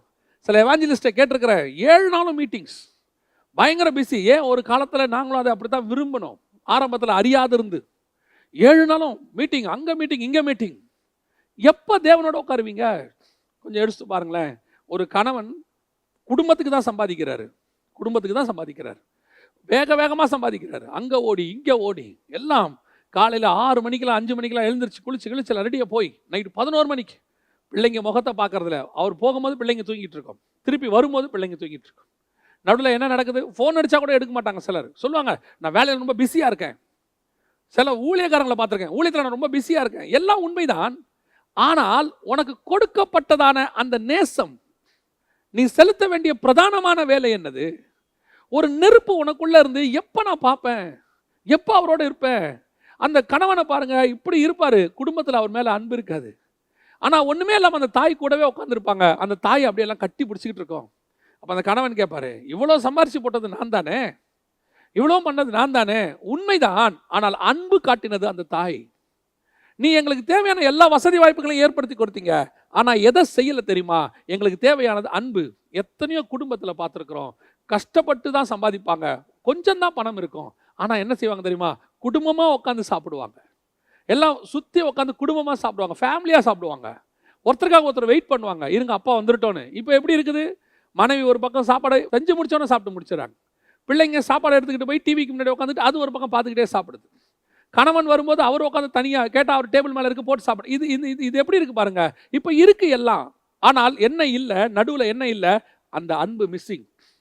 இதே தான் ஸ்பிரிச்சுவலி நடக்குது, ஊழியக்காரனுக்கு நடக்குது. பயங்கரமான மினிஸ்ட்ரி, பல நாடுகளில் மினிஸ்ட்ரி, ஃப்ளைட்டில் இறந்துட்டு இருக்கிறாரு. ஆண்டவர் கேட்குறாரு, என்னைக்கு என் கூட உட்காருவ? என்னைக்கு ஒரு 4 வார்த்தை என்கிட்ட அன்பா பேசுவ? நீ எப்போ ஆண்டவர்கிட்ட வர? மினிஸ்ட்ரியில் பயங்கர டென்ஷன். ஆண்டவரே எனக்கு ஏன் இவ்வளோ டென்ஷன்? ஆண்டவர் கேட்டார், இவ்வளோ டென்ஷன் உன்னை யார் எடுக்க சொன்னது? யார் இவ்வளோ டென்ஷனாக மினிஸ்ட்ரி பண்ண சொன்னது? இவ்வளோ டென்ஷனாக பிஸ்னஸ் யார் பண்ண சொன்னது? இவ்வளோ டென்ஷனாக எல்லாரும் யார் படிக்க சொன்னது? அதுக்குரிய நேரத்தை அதுக்கு கொடுங்க, போதும். தேவனுக்குரிய நேரம் தான் ரொம்ப முக்கியம். அந்த அக்கினி ஒரு அனல் ஓடிட்டே இருக்கணும் உள்ள. உம்மீது கொண்ட நேசம் எப்போ பார்ப்போம்? நம்ம சில விஷயத்த நெகட்டிவ் கம்பேரிசன் நான் சொன்ன பாருங்களேன். நான் இப்போ ஒரு நெகட்டிவ் கம்பேரிசன் உங்களுக்கு சொல்கிறேன் பாருங்களேன். உலக பிரகாரமான நேசம் கொண்டவர்களை நீங்கள் பாருங்களேன். அந்த உலக பிரகாரமாக நேசம் கொண்டவர்கள். அந்த நேசத்தை நாம் தவறென்று சொல்லுகிறோம். நான் ஒரு நெகட்டிவ் கம்பேரிசன் தான் பண்ணி பார்க்குறேன். ஒரு பெண்ணை ஒரு ஆண்மகன் சந்திக்க வேண்டும் என்று விரும்பும் போது அவள் 5 மணிக்கு இல்லை ஒரு 4 மணிக்கு வரேன்னு சொல்லியிருந்தானா அவன் 3:30 மணிக்கே போய் ரெடியாக நிற்பான். அதுவும் பக்காவாக ரெடியாகி நிற்பான். அவனை சந்திக்க வர அவள் எப்படி வருவா? எல்லாம் ரெடியாக பக்காவாக வந்து அந்த நேரத்துக்கு வந்து நிற்பான். ஏன் லேட்டு? ஒரு கால், ஒரு ஃபோன் கால், இப்போ இருக்கிறது வச்சுக்கோங்க, ஒரு ஃபோன் கால் வரதுக்கு லேட் ஆகுது. ஏன் லேட்டு? ஏன் ஃபோன் பண்ணல? 5 மணிக்கு நீங்கள் பண்ணுறீங்களே ஏன் பண்ணலை? 6 மணிக்கு பண்ணுறீங்களே ஏன் பண்ணலை? நான் வெயிட் பண்ண தெரியுமா? அது ஒரு பொய்யான கோவமோ உண்மையான கோவமோ? அங்கே ஒரு கோபம் வருது இல்லை? ஏன்? என் நேசத்தை நீ அசட்டை பண்ணுகிறாய். உனக்கென்று நான் ஒரு நேரத்தை கொடுத்துருக்கிறேனே, நீ அசட்டை பண்ணுற. உன் கூட நான் இருக்க தான் விரும்புகிறேன் ஒழிய நீ என்ன கிஃப்ட் வாங்கிட்டு வர்றது முக்கியம் இல்லை. முதல்ல நீ ஏன் கூட இரு. நிறைய கணவன்மார்கள் இன்னைக்கு வீட்டில் பண்ணுற தப்பு அதுதான். கேட்டு பாருங்க, வீட்டில் என்ன இல்லை அப்படின்னு கேட்பாங்க. வீட்டில் என்ன இல்லை? 60 இன்ச்சு டிவி இருக்குது. வீட்டில் வேற என்ன இல்லை? கிரைண்டர் இருக்குது, மிக்சி இருக்குது, ஐபாட் இருக்குது, எங்கள் வீட்டில் வந்துட்டு ஆப்பிள் ஃபோன் இருக்குது, எங்கள் வீட்டில் அத்தனையும் இருக்குது. செல்ஃபோனில் நான் இருக்கிறதுலே காஸ்ட்லியாக வாங்கி கொடுத்துருக்கேன். எல்லாம் வாங்கி கொடுத்தீங்க, நீங்கள் இருந்தீங்களா வீட்லையா? இது எல்லாம் பொருள், நீங்கள் தான் மனுஷன். இதெல்லாம் அன்பு செலுத்தாது, இது என்டர்டெயின் பண்ணும். பட் நீங்கள் தான் லவ் பண்ண முடியும். லவ் பண்ணுறதுனா நேசிக்கிறத நான் சொல்கிறேன். இது எல்லாம் என்டர்டெயின் பண்ணும், சந்தோஷமாக வச்சுக்கோ. சந்தோஷமாக ரோட்டில் போகிற கோமாளி கூட வச்சுப்பாரு. இந்த பஃபூன்லாம் வராரு பாருங்க, அவரு கூட மனுஷனை சந்தோஷமாக வச்சுப்பாரு. ஆனால் நேசிக்கிறது யார் நேசிக்க முடியும்? கூட இருக்கிற அந்த நேசத்தை தான் தேவன் கேட்குறாரு. அவர் சொல்கிறாரு, நீ என் மேலே வச்சிருக்கிற நேசம் எப்படி இருக்கு? அக்கினியாக இருக்கணும், ஃபயராக இருக்கணுங்கிறார் ஆண்டவர். ஒரு நெருப்பு மாதிரி இருக்கணும். நீ என்ன நேசிக்கிற நேசம் அந்த மாதிரி இருக்கணும். அந்த நேசம் தேவன் மேலே இருக்கா? செலுத்தி கொண்டு இருக்கிறோமா? ஆண்டவர் அந்த நேசத்தோடு கூட பார்க்குறோமா? கொஞ்சம் யோசிச்சு பாருங்க. கேட்டால் நம்ம என்ன சொல்கிறோம்? சண்டே சர்ச்சுக்கு போகிறோம், சண்டே கரெக்டாக ஆராதனைக்கு போகிறோம், இப்போ திறந்துட்டாங்க, நாங்கள் போய் கரெக்டாக போயிட்டுருக்குறோம், நாங்கள் வந்துட்டு டெய்லி பைபிள் வாசிக்கிறோம், ஜெபம் பண்ணுறோம். ஸ்பிரிச்சுவல் லைஃப் என்பது ஏதோ ஃபார்முலா போட்டு வச்ச ஒரு ரொட்டீன் கிடையாது. வண்டியை ஸ்டார்ட் பண்ணி விட்டோம், இப்போ வந்து டெஸ்லாவில் எலான் மாஸ்க் வண்டி விட்டுருக்கிறாரு, அதை ஸ்டார்ட் பண்ணி விட்டா போதும், அது பாட்டு போயிட்டே இருக்கும். 60 கிலோமீட்டர் ஸ்பீடில் ஆள் இல்லாமல் போயிட்டே இருக்கும். அந்த வண்டிக்கும் உங்கள் வாழ்க்கைக்கும் என்ன பெரிய வித்தியாசம் இருக்குது? காலையில் எழுந்திரிச்சோம், நாங்கள் கரெக்டாக சர்ச்சுக்கு வந்தோம், ஜெபம் பண்ணோம், முழங்கால் போட்டோம், ஜெபம் பண்ணோம், அப்புறம் தசமா காணிக்கை கொடுத்தோம், வீட்டுக்கு போயிட்டோம். இது ஒரு மெக்கானிக்கல் ஸ்பிரிச்சுவல் லைஃப். கர்த்தர் எதிர்பார்க்கறது தெரியுமா? நேசம். அப்படியே தேவன் வர்றதுக்கு நீங்கள் காத்திருக்கணும். சங்கீதக்காரன் சொல்கிறான், குறிப்பிட்ட நேரத்திற்கு முன்பதாகவே என் ஆத்துமா விழித்து கொள்ளுகிறது. அதுதான் மனவாட்டி, அதுதான் நேசம். அந்த நேசத்தை கர்த்தர் எதிர்பார்க்கிறார். இப்படிப்பட்ட ஒரு நேசம் நமக்குள்ள இருக்குதா? இந்த நேசத்துக்கு பதிலாக ஆல்டர்னேட் நேசம் இருக்கு. அந்நிய அக்கினி உள்ள வந்துருச்சு. அந்த அந்நிய அக்கினி உலக பிரகாரமா சொன்னா வேலை, அந்த அந்நிய அக்கினி உலக பிரகாரமா சொன்னா படிப்பு, அந்த அந்நிய அக்கினியை உலக பிரகாரமா இல்லை ஸ்பிரிச்சுவலா சொன்னா மினிஸ்ட்ரி, பயங்கர பிஸி மினிஸ்ட்ரி எல்லாம் இருக்கு. எப்போ ஜெபம் பண்ணுவீங்க? எப்போ அவர் கூட உட்காருவீங்க? எப்போ அவர் பேசுவீங்க? அவருக்கு எதிர்பார்க்கறது அதுதான். நீ ரொம்ப மினிஸ்ட்ரி பண்ண வேணாம், ஆனால் தேவ சமூகத்தில் ரொம்ப உட்காருங்க. ஏன்னா வெறும் மினிஸ்ட்ரி பண்ணி தேவனோட இல்லாமல் நீங்கள் மினிஸ்ட்ரி பண்ணி பரலோகத்துக்கு போக முடியாது. ஏன்னா அவரே சொல்கிறார், என் பிதாவின் சித்தத்தின்படி செய்யாதவர்களே புறமான இருளுக்கு போங்கன்றார். அதே நேரத்தில் கொஞ்சம் மினிஸ்ட்ரி பண்ணி ரொம்ப நேரம் தேவ சமூகத்தில் இருந்தால் கூட நீங்கள் பரலோகத்துக்கு போயிடலாம். இன்றைக்கி நிறைய பேர் மினிஸ்ட்ரி பண்ணி அந்த மினிஸ்ட்ரியை அந்நிய அக்கினியாகவே மாற்றிட்டாங்க. மாற்றி அவங்க குடும்பம் பிரிஞ்சு, அவங்க பிள்ளைகளுக்குள்ள சமாதானம் இல்லை, அவங்களுக்கும் பிள்ளைகளுக்கு நடுவில் சமாதானம் இல்லை, அவங்க உட்காந்து அன்பா பேசுறது எதுவுமே இல்லை. ஜஸ்ட் இன்னைக்கு ஒரு தீர்மானம் எடுங்க, ஆண்டவரே எனக்கு நீங்க தான் முக்கியம், ஆண்டவரே உங்க மேல வச்சிருக்கிறதா முக்கியம். என் பிஸ்னஸ் எல்லாம் ரெண்டாவது, அது நீர் எனக்கு கொடுத்தது, அதுவும் இந்த பூமியில சர்வை பண்றதுக்காக கொடுத்த ஒரு சின்ன பார்ட். இந்த பெரிய பிஸ்னஸ் நிறைய பேர் சொல்லுவாங்க, இந்த பிஸ்னஸ்ல வந்து ரொம்ப நேரம் டைம் ஸ்பெண்ட் பண்ணுங்க. அதனுடைய விளைவு என்னங்க? என்ன செய்ய போறீங்க? அதனுடைய விளைவு என்ன? as much time spent in the God's presence. உங்களுக்கு ஒரு ஆஃபீஸ் இருக்குது, 8 hour ஒர்க் பண்ணுங்க, தப்பே கிடையாது. அடுத்த 16 மணி நேரத்தில் எத்தனை மணி நேரம் தேவனுக்கு கொடுக்குறீங்க? சிலர்லாம் ஆஃபீஸ் போகிறதுக்கு முன்னாடியே ஆஃபீஸ்க்கு வேலை பண்ண ஆரம்பிச்சிடுறாங்க. வீட்டிலேருந்தே ஆஃபீஸ் வேலையை பார்த்துக்கிட்டே போவாங்க. முடித்த பிறகு ஆஃபீஸ் வேலையை பார்ப்பாங்க, வீட்டுக்கு வந்து ஆஃபீஸ் வேலையை பார்ப்பாங்க, ஃபோனில் பார்ப்பாங்க, லேப்டாப்பில் பார்ப்பாங்க. கேட்டு பாருங்க, இப்படிலாம் செஞ்சால் தானே சம்பாரித்து உங்களை நாளைக்கு நல்லா வைக்க முடியும். அந்த குடும்பம் என்ன கேட்க தெரியுமா? நீ என்னை ரொம்ப நல்லா வைக்க வேண்டாம், நீ முதல்ல ஏன் கூட இரு. நிறைய பேரை பார்த்துருக்குற பயங்கரமாக வேலை செஞ்சு சீக்கிரம் செத்து போயிடுறாங்க. அந்த குடும்பம் பணம் இருக்குது, இப்போ அப்பா இல்லை, பணம் இருக்குது கணவன் இல்லை, பணம் இருக்குது ஒரு மகன் இல்லை தாய்க்கு வயசான காலத்தில். ஏன் சீக்கிரம் ஸ்ட்ரெஸ்ஸு, டிப்ரெஷன், பயங்கர ஒர்க் லோடு. இது அந்நிய அக்கினி, தூக்கி போடுங்க, தேவ சமூகத்தில் உட்காருங்க. ஆண்டவரே, உம்மீது கொண்ட நேசம்தான் உண்மையான நேசம். அது மினிஸ்ட்ரியாக இருக்கட்டும், உலக பிரகாரம் வேலையாக இருக்கட்டும், எதுவானா இருக்கட்டும், அது எல்லாமே செகண்டரி. உம்மீது கொண்ட நேசம், அந்த நேசம் எப்படி இருக்கணும்? கொஞ்ச நேரம் தேவ சமூகத்துலேருந்து ப்ரெசன்ஸில் இல்லைன்னா அப்படியே கொட்டிதான் இருக்குதாம், பாதாளத்தில் இருக்கிற மாதிரி இருக்குதான், தேவன் இல்லாமல் இருக்கிறது. அப்படி ஒரு எக்ஸ்பீரியன்ஸ் உங்களுக்கு வந்திருக்குதா? அந்த எக்ஸ்பீரியன்ஸ் வரணுங்க. தேவன் இல்லாமல் இருக்கிற ஒவ்வொரு நிமிஷமும் எனக்கு பாதாளத்தில் இருக்கிற மாதிரி, அது என்னை நெருக்கி அப்படியே எப்படா இங்கிருந்து நான் விடுதலை ஆவேன், எப்போ அந்த ப்ரெசன்ஸ்குள்ளே போவேங்கிற தாட் உங்களுக்கு வரணும். இந்த ஸ்பிரிச்சுவல் குவாலிட்டியை தான் கர்த்தர் நம்மகிட்ட எதிர்பார்க்குறார். இந்த ஸ்பிரிச்சுவல் குவாலிட்டி வரணும். இப்போ இந்த ஸ்பிரிச்சுவல் குவாலிட்டி வந்துருச்சுன்னா, இப்படி வந்துருச்சுன்னா அடுத்த வசனம் என்ன சொல்லுது? அதான் ரொம்ப முக்கியம். அடுத்த வசனம் என்ன சொல்லுது? திரளான தண்ணீர்கள் நேசத்தை அவிக்க மாட்டாது. அப்படி ஒரு நேசம் எனக்குள்ள வந்துருச்சுன்னா, இப்போ இது என்ன செய்யாதான்? என்னை தேவனை விட்டு இந்த தண்ணீர் என்ன பிரிக்காது. இதை தான் ஆண்டவர் சொல்லி கொடுத்தாரு. தண்ணீர்னா என்ன, வெள்ளம்னா என்ன, இந்த ரெண்டு காரியத்தை பார்த்துட்டு தான் நம்ம முடிக்க போகிறோம். திரளான தண்ணீர் எனக்கு தேவன் மேலே இருக்கிற அந்த பாசத்தை பிரிக்காது. தண்ணீருங்கிறது எதை குறிக்கிறது? வெளிப்படுத்தின விசேஷம் 17ஆம் அதிகாரம் 15வது வசனத்தில் திரளான தண்ணீரின் மேல் உட்கார்ந்திருந்த, அந்த திரளான தண்ணீருங்கிறது எதை குறிக்குதுன்னா, ஜனங்களும் கூட்டங்களும் ஜாதிகளும் பாஷைக்காரருமாம் அப்படின்னு இருக்கு. அதிகப்படியான மக்கள், மனுஷருடைய அந்த காரியங்கள் எதுவும் என்னை என்ன செய்யாது? தேவன் மேல இருக்கிற அன்பை என்னை விட்டு பிரிக்காது அப்படின்னு வசனம் சொல்லுது. இந்த தேவன் மேல இருக்கிற அன்பை பிரிக்காதபடிக்கு இந்த மனுஷருடைய நேசம் எப்படி இருக்கு? இன்னைக்கு தேவன் மேல எவ்வளோ பாசம் வச்சிருக்கிறோம், நம்ம சொல்றோம். ஆனா பல நேரங்கள்ல இந்த ஜனங்களுடைய நேசம், இந்த ஜனங்களுடைய உறவு, இந்த ஜனங்களுடைய ஐக்கியம் என்னை தேவனை விட்டு பிரித்து விடுகிறது. பவுலுக்கு நீங்க கவனிச்சு பாருங்க, இங்க இந்த ஜனங்களுடைய நேசம் உங்களை பிரிக்கிறதுக்கு 2 பார்ட் இருக்கு. நான் அதை உங்களுக்கு சொல்றேன். 2 பார்ட் இருக்கு, 2 விதமா பிரிக்கும். முதலாவது, பவுலுடைய வாழ்க்கையில ஒரு சம்பவம் நடக்குது. என்ன சம்பவம் நடக்குது? அப்போஸ்தலர் நடவடிக்கைகள் 21ஆம் அதிகாரம் 13வது வசனத்துல ஒரு கூட்டம் பவுலை பார்த்து சொல்லுகிறது, நீ உனக்கு இது நேரிடக்கூடாது, உனக்கு இதெல்லாம் சம்பவிக்க கூடாது. அவர் எருசலேமிலே பாடுபடுறதை பத்தி அங்க இருக்கு. எருசலேமிலே பாடுபடுறதை பத்தி இருந்த உடனே பவுலை பார்த்து அவங்க சொல்றாங்க, இவைகள் நாங்கள் கேட்டபோது எருசலேமுக்கு போக வேண்டாம் என்று நாங்களும் அவ்விடத்தாரும் அவனை வேண்டிக் கொண்டோம். இப்ப பவுல் சொல்ற வார்த்தை என்ன தெரியுமா? அதற்கு பவுல், நீங்கள் அழுது என் இருதயத்தை ஏன் உடைந்து போக பண்ணுகிறீர்கள்? எருசலேமில் நான் கர்த்தராகிய இயேசு கிறிஸ்துவின் நாமத்திற்காக கட்டப்படுவதற்கு மாத்திரமல்ல, மரிப்பதற்கும் ஆயத்தமாய் இருக்கிறேன் என்றான். கவனிச்சு பாருங்க. இப்போ பவுல் கிட்ட இவங்க காட்டின இந்த மக்கள் தண்ணீர், இந்த தண்ணீர் தேவன் மேல இருக்கிற அன்பை அவிக்க மாட்டாது, அதை எனக்கு அணைக்காது, அது ஒண்ணுமே பண்ணாதுன்னு உன்னத பாட்டு சொல்லுது. அதுக்கு உதாரணம் தான் இங்க இருக்கு. இப்போ இவங்க எப்படி இவங்ககிட்ட அன்பு செலுத்துறாங்க? பவுலை பிடிச்சி திட்டுறாங்களா? ஏன்னா பைத்தியக்கார மாதிரி பேசுற அப்படியா சொல்றாங்க? இல்ல, அவன் சொல்றான், நீங்கள் அழுது என் இருதயத்தை ஏன் உடைந்து போக பண்ணுகிறீர்கள்?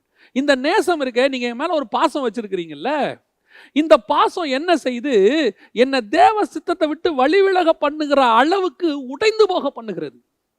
பல நேரங்களிலே இதுதான் நடக்கும். பல நேரங்களில் இதுதான் நடக்கும். இந்த தேவ சித்தம் இருக்கு பாருங்க, அதை செய்யறதுக்கு தடை எதுன்னு கேட்டீங்கன்னா, நம்ம உடனே பிசாசுன்னு சொல்லுவோம். பிசாசு காரணம் தான். ஆனா அவன் என்ன செய்வானா, அவன் நேரடியா உங்களுக்கு இப்படிப்பட்ட காரியங்கள் இருக்காது. இன்னொரு வகை இருக்குது, பரிசுத்தவான்களுடைய அந்த அன்பு, இதுவே தேவ சித்தத்துக்கு தடையாக மாறும். பல நேரங்களில் நான் பார்த்துருக்கிறேன், ஊழியர்கள் ஊழியத்துக்கு ஒப்பு கொடுக்குறாங்க. ஊழியத்துக்கு ஒப்பு கொடுக்கும்போது இப்போ கூட எனக்கு ஒரு மெயில் வந்திருக்குது, அவர் பதில் கேட்டிருக்கிறாரு. நான் இது வழியாக அவருக்கு பதில் நான் சொல்கிறேன். அந்த மெயில் அவர் என்ன கேட்டிருக்கிறாரு, நான் ஊழியத்துக்கு ஆண்டவர் என்னை அழைத்திருக்கிறார், நான் ஒப்பு கொடுத்து விட்டேன், பைபிள் காலேஜும் படிச்சுட்டேன். ஆனால் இப்போ ஊழியத்துக்கு புறப்படும் போது இப்போ எங்கள் வீட்டில் இருக்கிறவங்க என்னை போக வேண்டாம், வீட்டில் இருக்கிற சில கடமைகள்லாம் இருக்குது, அதெல்லாம் செஞ்சு முடிச்சுட்டு அதுக்கப்புறமா நீ போ அப்படின்னு அவங்க சொல்கிறாங்க. இப்போ நான் என்ன செய்யணும் பிரதர்? இது என்ன கொஸ்டின்னே எனக்கு தெரியல. உன்னை அழைத்தது கர்த்தர், அழைத்தது உன்னதமான ஊழியத்திற்கு.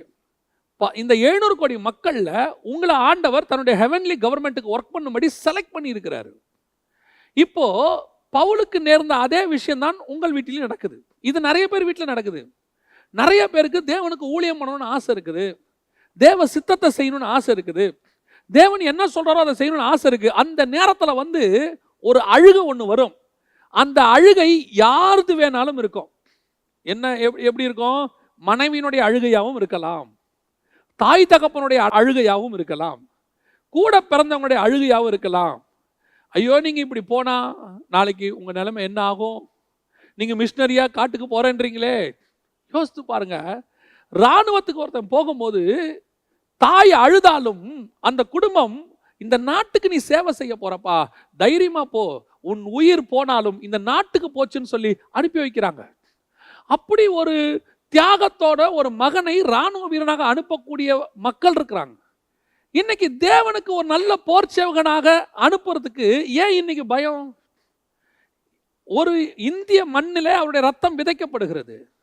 ஆனால் நம்முடைய ரத்தமோ பரலோகத்துக்கென்று, தேவனுக்கென்று போகிறது.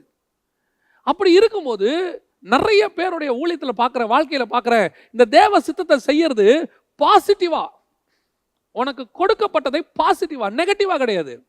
நீ போகக்கூடாது அப்படி, அது வேற, அது இன்னொன்று இருக்கு. இது வேற. இது அப்படியே கட்டி பிடிச்சிக்கிட்டு அழுது இதெல்லாம் நடக்கக்கூடாது, வேணாம், நம்ம குடும்பத்துக்கு ஒத்து வராது, இப்படி போயிட்டா நாளைக்கு 2 தங்கச்சி இருக்குது, யார் கல்யாணம் பண்ணி கொடுப்பா, நாளைக்கு அப்பா அம்மாவுக்கு என்ன நடக்கும், இப்படி இருக்கிற 1 லட்ச ரூபா சம்பளத்தை விட்டுட்டு 3000 ரூபாய்க்கு ஒரு மிஷனரி பணித்தளத்துக்கு போறேங்கிறிய, நாளைக்கு 2 பிள்ளைங்க உனக்கு இருக்குதா, நீ என்ன செய்வ? இந்த எதிர்காலத்தின் பயத்தை போட்டு பாசிட்டிவா. அதான் பவுல் சொல்றாரு, கிறிஸ்துவின் அன்பை விட்டு என்னை பிரிப்பவன் யார்? என்னை பிரிக்க முடியாது. இந்த உலகத்தின் நேசம், அவன் சொல்றான், அழுது என்ன நீங்க உடைஞ்சு போக பண்றீங்களா? யார் என்ன அழுதாலும் சரி, அந்த இடத்துல தேவ சித்தத்தை நான் செஞ்சே ஆவேன். அது என்ன வேணா இருக்கட்டும், சொன்னது கர்த்தர், நான் செய்வேன்.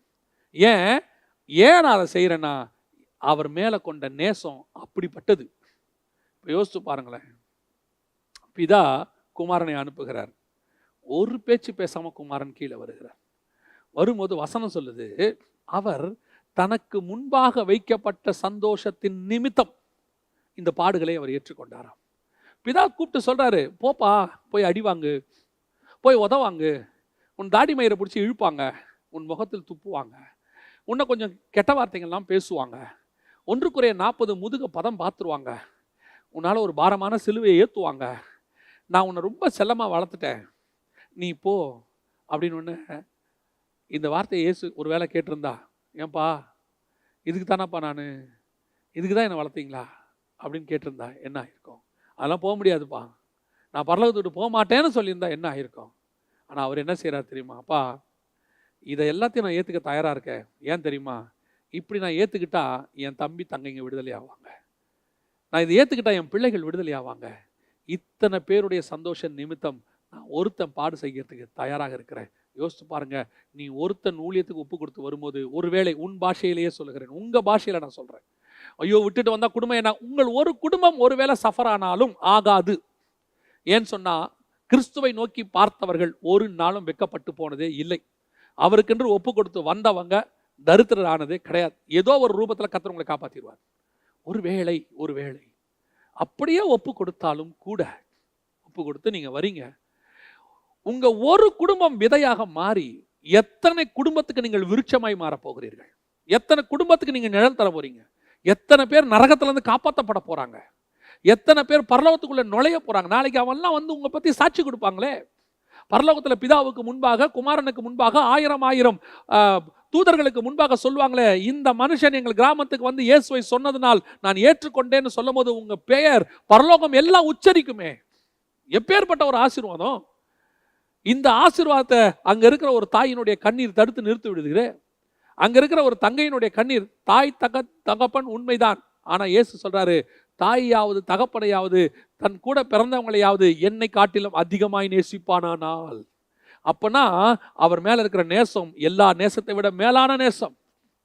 யார் என்ன சொன்னாலும் சரியா, என் இயேசு சொன்னதை நான் செய்வேன். தண்ணீர்கள் அதை அவிக்க மாட்டாது. எத்தனை தண்ணி வரும் தெரியுமா? விதவிதமான தண்ணி வரும். இது ஒரு வகையான தண்ணி பவுலை தடுத்து நிறுத்த பார்த்துச்சு. பவுல் சொல்றாரு, அதெல்லாம் முடியாது, நான் பார்த்துக்கிறேன் அப்படின்ட்டார். ரெண்டாவது ஒரு தண்ணி இருக்கு. இது என்ன தெரியுமா? பேதுரு. இப்போ பிதாவே குமாரனை அனுப்பிட்டாரு. குமாரன் வந்து பாடுபடுறதுக்கு தயாராயிட்டாரு. இப்போ நான் மறிக்க போறதெல்லாம் சொல்றாரு. சொன்னவுடன் பேதுரு அவரை தள்ளி கொண்டு போய், இப்போ பேதுருக்கு ஒரு ஸ்தானம் வந்துருச்சு. என்ன ஸ்தானம்? அந்த 11 பேருக்கு முன்னாடியும் ரெவலேஷன் உள்ள ஆளு. அந்த 11 பேருக்கு முன்னாடி பேதுரு யாருன்னு கேட்டீங்கன்னா ஒரு ரெவலேஷன் பெற்றவர். ரத்தமும் மாம்சம் இதை உனக்கு வெளிப்படுத்தவில்லை, பரலோக ராஜ்யம் வெளிப்படுத்துது. அப்போ அந்த வெளிப்பாடு இந்த 11 பேருக்கு அங்கே இல்லை, அவருக்கு இருக்கு. ஸோ இப்போ அவர் வந்து எப்படி ஆயிட்டாரு? 11 பேரை விட கொஞ்சம் லீடர் மாதிரி ஆயிட்டாரு. இப்போ அட்வான்டேஜ் என்ன எடுக்கிறாங்க தெரியுமா? இப்போ இவர் சொல்றாரு, நான் மரணம் அடைய போறேன், 3ஆம் நாள் எழுந்திருப்பேன். உடனே பேதுரு அவரை தள்ளி கொண்டு போய் தேவனையே கழுத்து மேலே கை வச்சு தள்ளிட்டு போறாரு. ஏன் நான் கழுத்து மேலே கை வச்சு தள்ளிட்டு போறாருன்னா, அந்த வசனத்தை நீங்கள் வாசித்தீங்கன்னா அவர் திரும்பி பேதுருவை பார்த்துன்னு இருக்கும். அப்படின்னா என்ன? தள்ளிட்டு போயிருக்கான். திரும்பி பார்த்து அப்பாலே போ சாத்தானே. இப்போ பேதுரு என்ன சொல்றாரு? இதெல்லாம் உங்களுக்கு நடக்கக்கூடாது, நான் நடக்க விட மாட்டேன். இது அன்பின் நிமித்தம் இல்லை, உரிமையின் நிமித்தம். இதுவும் ஒரு வகையான அன்பு தான், ஆனால் ஃபோர்ஸபிள் அன்பு. அவங்க அழுது கெஞ்சினாங்க, பவுலை நிறுத்த முடியாதுன்னு தெரியும், அழுதாவது பார்ப்போம், நம்ம கண்ணீருக்காவது அவன் இறங்குறானா பார்ப்போன்றது ஃபர்ஸ்ட் கேட்டகரி. இப்படி உங்களை கண்ணீரோடு கூட தடுத்து நிறுத்தி தேவ சித்தத்தை செய்ய விடாம, பிதாவின் சித்தத்தை செய்ய விடாம, ஊழியத்துக்கு போக விடாம தடுத்து நிறுத்துற கூட்டம் ஒன்று இருக்கு. தேவன் உங்களுக்கு சொன்னாரா அதை செய்யுங்க. தேவன் சொல்லாம சிலருக்கு இன்ட்ரெஸ்ட் இருக்கும், நான் ஊழியம் பண்ணணும், அது வாஞ்சை. அந்த வாஞ்சைக்கு அங்கீகாரத்திற்கு வெயிட் பண்ணுங்க. அது வரைக்கும் உங்க வீட்டில் இருந்தே நீங்க ஊழியம் பண்ணுங்க. உங்களால் முடிஞ்ச சுவிசேஷ ஊழியத்தை நீங்கள் பண்ணிக்கிட்டே இருங்க. ஒரு நாள் அழைப்பு வரும், பிரத்யேகமான அழைப்பு வந்து நீங்கள் பிரிக்கப்பட்டு வேறு பிரிக்கப்பட்டு நீங்கள் ஊழியத்துக்கு என்று வருவீங்க. நான் அந்த இடத்த சொல்கிறேன். இப்போ இருக்கிற வாஞ்சையை தான் நீங்கள் அழைப்பை நினச்சிடாதீங்க. ஏன்னா அந்த வாஞ்சை இயேசுவை ஏற்றுக்கொண்ட எல்லாருக்கும் இருக்கும். ஐயோ எப்படியோ ஆண்டவருக்கு நான் ஆத்மாதாயம் பண்ணணும்னு, அதை செஞ்சுக்கிட்டே இருங்க, வீட்டில் இருந்தே பண்ணிக்கிட்டே இருங்க. ஒரு நாள் உங்களுக்கு பிரத்யேகமான அழைப்பு கொடுக்கும் போது அதை தடுக்கிறவர்கள் உங்கள் வீட்டாரோ சொந்தக்காரங்களோ யார் வேணாம். ஃபர்ஸ்ட் கேட்டகரி மக்கள் தான் அழுது. ரெண்டாவது கேட்டகரி ஒன்று இருக்கு, அது என்ன தெரியுமா? அதெல்லாம் நீங்கள் போகக்கூடாது. அது எப்படி போவீங்க? என்னை மீறி நீங்கள் போகக்கூடாது, நான் உங்களை விட மாட்டேன். என்ன நீங்கள் பாட்டு சும்மா மிஷினரியாக போகிறேன்றீங்க, காட்டுக்கு போகிறேங்கிறீங்க, நீங்கள் ஊர் பேர் தெரியாத ஊருக்கு போகிறேங்கிறீங்க, மனைவி பிள்ளைகளை கூட்டிகிட்டு போகிறேன்றீங்க. என்னப்பா? சிலர் உரிமையோடு கூட தடுப்பார்கள். இது ரெண்டாவது வகையான தண்ணி. இந்த தண்ணி கிட்ட பவுல் பேசுகிற மாதிரி பேசக்கூடாது. பவுல் எப்படி பேசினார் தெரியுமா? நீங்கள் ஏன் என்னை அழுது உடைந்து போக பண்ணுறீங்க, ஏன்ப்பா என்ன கலங்கம் பண்ணுறீங்க, நான் தேவச்சேன ப்ளீஸ் என்னை விட்டுருங்கன்னு அவர் கெஞ்சுறாரு. ஆனால் இங்கே இந்த மாதிரி இருக்குது பார்த்தீங்களா, இது ஒரு கேட்டகரி. இது எப்படின்னு கேட்டால் தடுத்து நிறுத்துக்கிட்டு நிற்கும். இது நம்மக்கிட்ட வந்து அன்பு தான், அன்பினுடைய இன்னொரு வெளிப்பாடு இருக்குது. இவங்க எப்படி செய்வாங்க? அதெல்லாம் போகக்கூடாதுன்னா போகக்கூடாது, அவ்வளோதான். இதுகிட்ட எப்படி சொல்லணும் தெரியுமா? ப்ளீஸ் என்னை விட்டுருங்கன்னு கேட்குறாரு. அப்பாலே இப்போ சாத்தானே, இது தடை. இப்படி வகையான ஒரு கூட்டம் இருக்கும். இது உங்கள் ஊழியத்துக்கு போக விடாமல் உங்களை தடுக்கிற இன்னொரு கூட்டம். நாட் ஒன்லி மினிஸ்ட்ரி, நான் சொன்னது வெறும் ஊழியன் மட்டும் எடுத்துறாதீங்க. தேவ சித்தம் எதுவாக இருந்தாலும், உங்களை தேவன் என்ன இந்த படிப்பு படிக்க சொல்றாரு, இல்லை இந்த வேலைக்கு போக சொல்றாரு, இல்லை இந்த திருமண காரியத்தை இப்படி சொல்றாரு, இல்லை வேலையில் இப்படிப்பட்ட ஒரு பிஸ்னஸ்ல இப்படி சொல்றாரு, எது தேவன் சொல்றாரோ அதுக்கு ஆப்போசிட்டா நான் சொல்றது, அது மினிஸ்ட்ரியாகவும் இருக்கும். அப்படி இருக்கும்போது ஒரு கூட்டம் வந்து சொல்லும், இதெல்லாம் நீ போகக்கூடாது, விட்ட மாட்டேன் உன்னை, என்ன மீறி நீ போயிருவியா, அவ்வளோ அந்த அளவுக்கு உனக்கு தைரியம் இருக்குதா அப்படின்னு கேட்கும் போது சொல்லணும், அப்பாலே போ சாத்தானே. இங்கே கெஞ்சிக்கிட்டு இருக்கக்கூடாது. இது ரெண்டாவது வகையான கூட்டம். இவங்களும் அன்பின் நிமித்தம் தான். திருப்பி சொல்கிறேன், இவங்க நமக்கு எதிரி கிடையாது, அன்பின் நிமித்தமாக தான். பேதுரு வந்து தேவனை சொன்னது என்ன நிமித்தம்? அன்பின் நிமித்தம் தான். ஆனால் அந்த அன்பில் கொஞ்சம் அட்வான்டேஜ் எடுத்துக்கிறாரு அவர். எந்த அட்வான்டேஜ்? நான் பிரதான சீஷன், வெளிப்பாடு பெற்றவன். நான் சொல்கிறேன், சில நேரத்தில் நீங்கள் ஊழியத்துக்கு போகும்போது உங்களுக்கு மேலே இருக்கிறவங்க சொல்லுவாங்க, ஆண்டவர் உன்னை அழைச்சார்னா எங்கிட்ட பேசட்டும், நான் சொன்ன பிறகு நீ போகலாம், அது வரைக்கும் போகக்கூடாது. இந்த மாதிரி மேலே இருக்கிறவங்க ஆண்டவர் சொல்லியும் மேலே இருக்கிறவங்களுடைய பேச்சை கேட்டு ஊழியத்துக்கு வராமல் அழைப்பை இழந்து போனவங்க நிறைய பேர். என்னுடைய கேள்வி என்னன்னா, கர்த்தர் ஏன் அவங்கக்கிட்ட பேசணும்? உங்ககிட்ட தானே பேசணும், அழைப்பு உங்களுது தானே. சரி, நான் கேட்குறேன், இந்த மேலே இருக்கிறவங்க சொல்கிறாங்கல்ல எங்கிட்ட ஆண்டவர் சொல்லட்டும்னு, அவங்க ஊழியத்துக்கு அவங்க மேலே இருக்கிறவர்கிட்ட தான் பேசுனாங்களா? அப்போ அதுக்கு மேலே இருந்த சீனியர் சொன்னதை நம்பி தான் அவர் ஊழியத்துக்கு வந்தாரா, இல்லை கர்த்தர் சொன்னதை நம்பி வந்தாரா? இவங்களுக்கு மட்டும் தேவன் இவங்ககிட்ட பேசுவார், ஆனால் மற்றவங்களுக்கும் நம்மக்கிட்ட தான் பேசணும்னா என்ன கேட்டகரி? ஆண்டவர் சாமுவேல்கிட்ட தான் பேசணும், ஏன் ஏலிகிட்ட பேசணும்? அவசியமே இல்லையே. எனக்கு ஒரு ஊழியர் தெரிஞ்ச ஒரு சம்பவம் தான் இது, நான் சொல்கிறேன் உங்களுக்கு. எங்ககிட்ட அனௌன்ஸ் பண்ணார் ஒரு தடவை, ஆண்டவர் என்னை ஊழியத்துக்கு அழைக்கிறார், நான் ஊழியத்துக்கு போகிறேன், இன்றோ இதுதான் இங்கே நான் பண்ணுகிற கடைசி பிரசங்கம், கர்த்தர் என்னை ஊழியத்துக்கு அழைச்சிருக்கிறான்னு பிரசங்கம் பண்ணார். நாங்களும் முடிஞ்ச உடனே கையெல்லாம் கொடுத்து கர்த்தர் உங்களை ஆசீர்வதிப்பாருனே, நாங்கள் ஜெபம் பண்ணுறோன்னே எல்லாம் சொல்லிட்டார். அவர் அன்னைக்கு பிரசங்கம் பண்ணும்போது தலைமை போதகர் இல்லை. அதற்கு பிறகு ஒரு 3 நாள் கழித்து ஊருக்கு போன தலைமை போதகர் வந்திருந்தார். இந்த பிரசங்கத்தை பார்த்தார். பார்த்து கூப்பிட்ட உடனே அந்த உதவி ஊழியரை பார்த்து கூப்பிட்டாரு, இங்கே வா, இது என்ன பிரசங்கம்? இல்லை, நான் இந்த மாதிரி ஆண்டவர் அழைச்சிருக்கிறார். ஆண்டவர் அழைச்சது உண்மைதான், ஆனால் நான் சொல்கிறேன், நீ இப்போ போக வேண்டாம். என் காலம் வரைக்கும் நீ இங்கேயே இரு. உன்னை எப்போ அனுப்பணும்னு எனக்கு தெரியும். நானே உன்னை ஜெபம் பண்ணி அபிஷேகம் பண்ணி அனுப்புகிறேன். அது வரைக்கும் இங்கே வெயிட் பண்ணு. உடனடியாக அடுத்த வாரம் அவரே பிரசங்கம் அதே உதவி சொல்கிறாரு, கர்த்தர் சொன்னார், ஆனாலும் நம்முடைய போதகருடைய வார்த்தைக்கு கீழ்ப்படிய வேண்டியது அவசியமாக இருக்கிறது. ஒரு நாள் போதகர் அனுப்பும் வரைக்கும் நான் இங்கே இருக்கிறேன்னு சொன்னார். கடைசியில் அவர் எப்படி போனார் தெரியுமா? திருட்டு பட்டம் கட்டி அனுப்பி வச்சாங்க அவரை. அதே போதகர் அவரை திருட்டு பட்டம் கட்டி அனுப்பி வச்சார். காரணம் என்ன? சொல்லும் போதே நீ போயிருக்கணும், அது அழைப்பு. அதுக்கப்புறம் உன்னை தடுத்து நிறுத்திச்சே, அது மனுஷ சித்தம். பல நேரங்களில் தண்ணீர் தேவ சித்தத்தை செய்ய விடாது. நீ தேவன் மேல அன்பா இருக்கிறன்னா இந்த மாதிரி தண்ணியை ஒதுக்கி தள்ளிட்டு ஓடணும். சொல்றது யார் வேணா இருக்கட்டும், யார் வேணாலும் சொல்லட்டும். ஒரு தீர்க்கதரிசியா வந்து சொல்வாயா? என்ன சொல்வாரு? என் வீட்டில் வந்து சாப்பிட்டுட்டு போ, என் வீட்டுக்கு வா, சாப்பிட்டுட்டு போ. இல்லையே, கர்த்தர் சொன்னாரே என்ன சாப்பிட வேணான்னு சொல்லி நான் சொல்றேன் வா. நீ யாரையா சொல்றது? சொன்னது கர்த்தர். சாப்பிட மாட்டேன்னு போயிருந்தா அந்த தீர்க்கதரிசி உயிரோடு இருந்திருப்பான். ஆனா நடந்தது என்ன? கர்த்தருடைய வார்த்தையை விட தீர்க்கதரிசியின் வார்த்தை பெருசா போச்சு. கர்த்தருடைய வார்த்தையை விட சக தீர்க்கதரிசி, கோ ஒர்க்கர், நம்மள மாதிரி தானே அவரு ஒரு தீர்க்கதரிசி. அவர் தப்பா சொல்லிடுவாரா? சொன்னது கர்த்தர், அதை தாண்டி வேற யாருமே சொல்ல முடியாது. உன்னை அழைத்தது கர்த்தர், உன்னை செய்ய சொன்னது கர்த்தர், உங்களை இப்படி பண்ண சொன்னது கர்த்தர். அவர் சொன்னதை செய்யுங்க. அதை தாண்டி அப்பா சொன்னாரு, அம்மா சொன்னாங்க, என்னை கண்டிஷன் போட்டாங்க, போகக்கூடாதுன்னு தடுத்தாங்க. அதை மீறி நான் எப்படிங்க செய்ய முடியும்? ஏன் எத்தனை விஷயத்துல நீங்க மீறி செஞ்சிருக்கிறீங்க?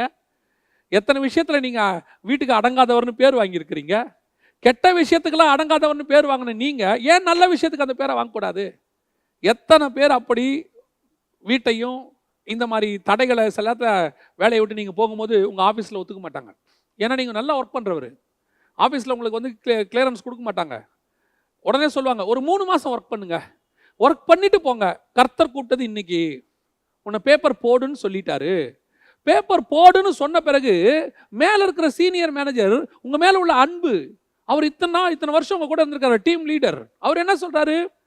நீங்கள் ஒரு 3 months இருங்க, அதுக்கப்புறம் போங்க. 3 மாதம் கர்த்தர் உன்னை தூக்கிட்டார், நீ அழைப்பை விட்டு வெளியே போயிட்ட.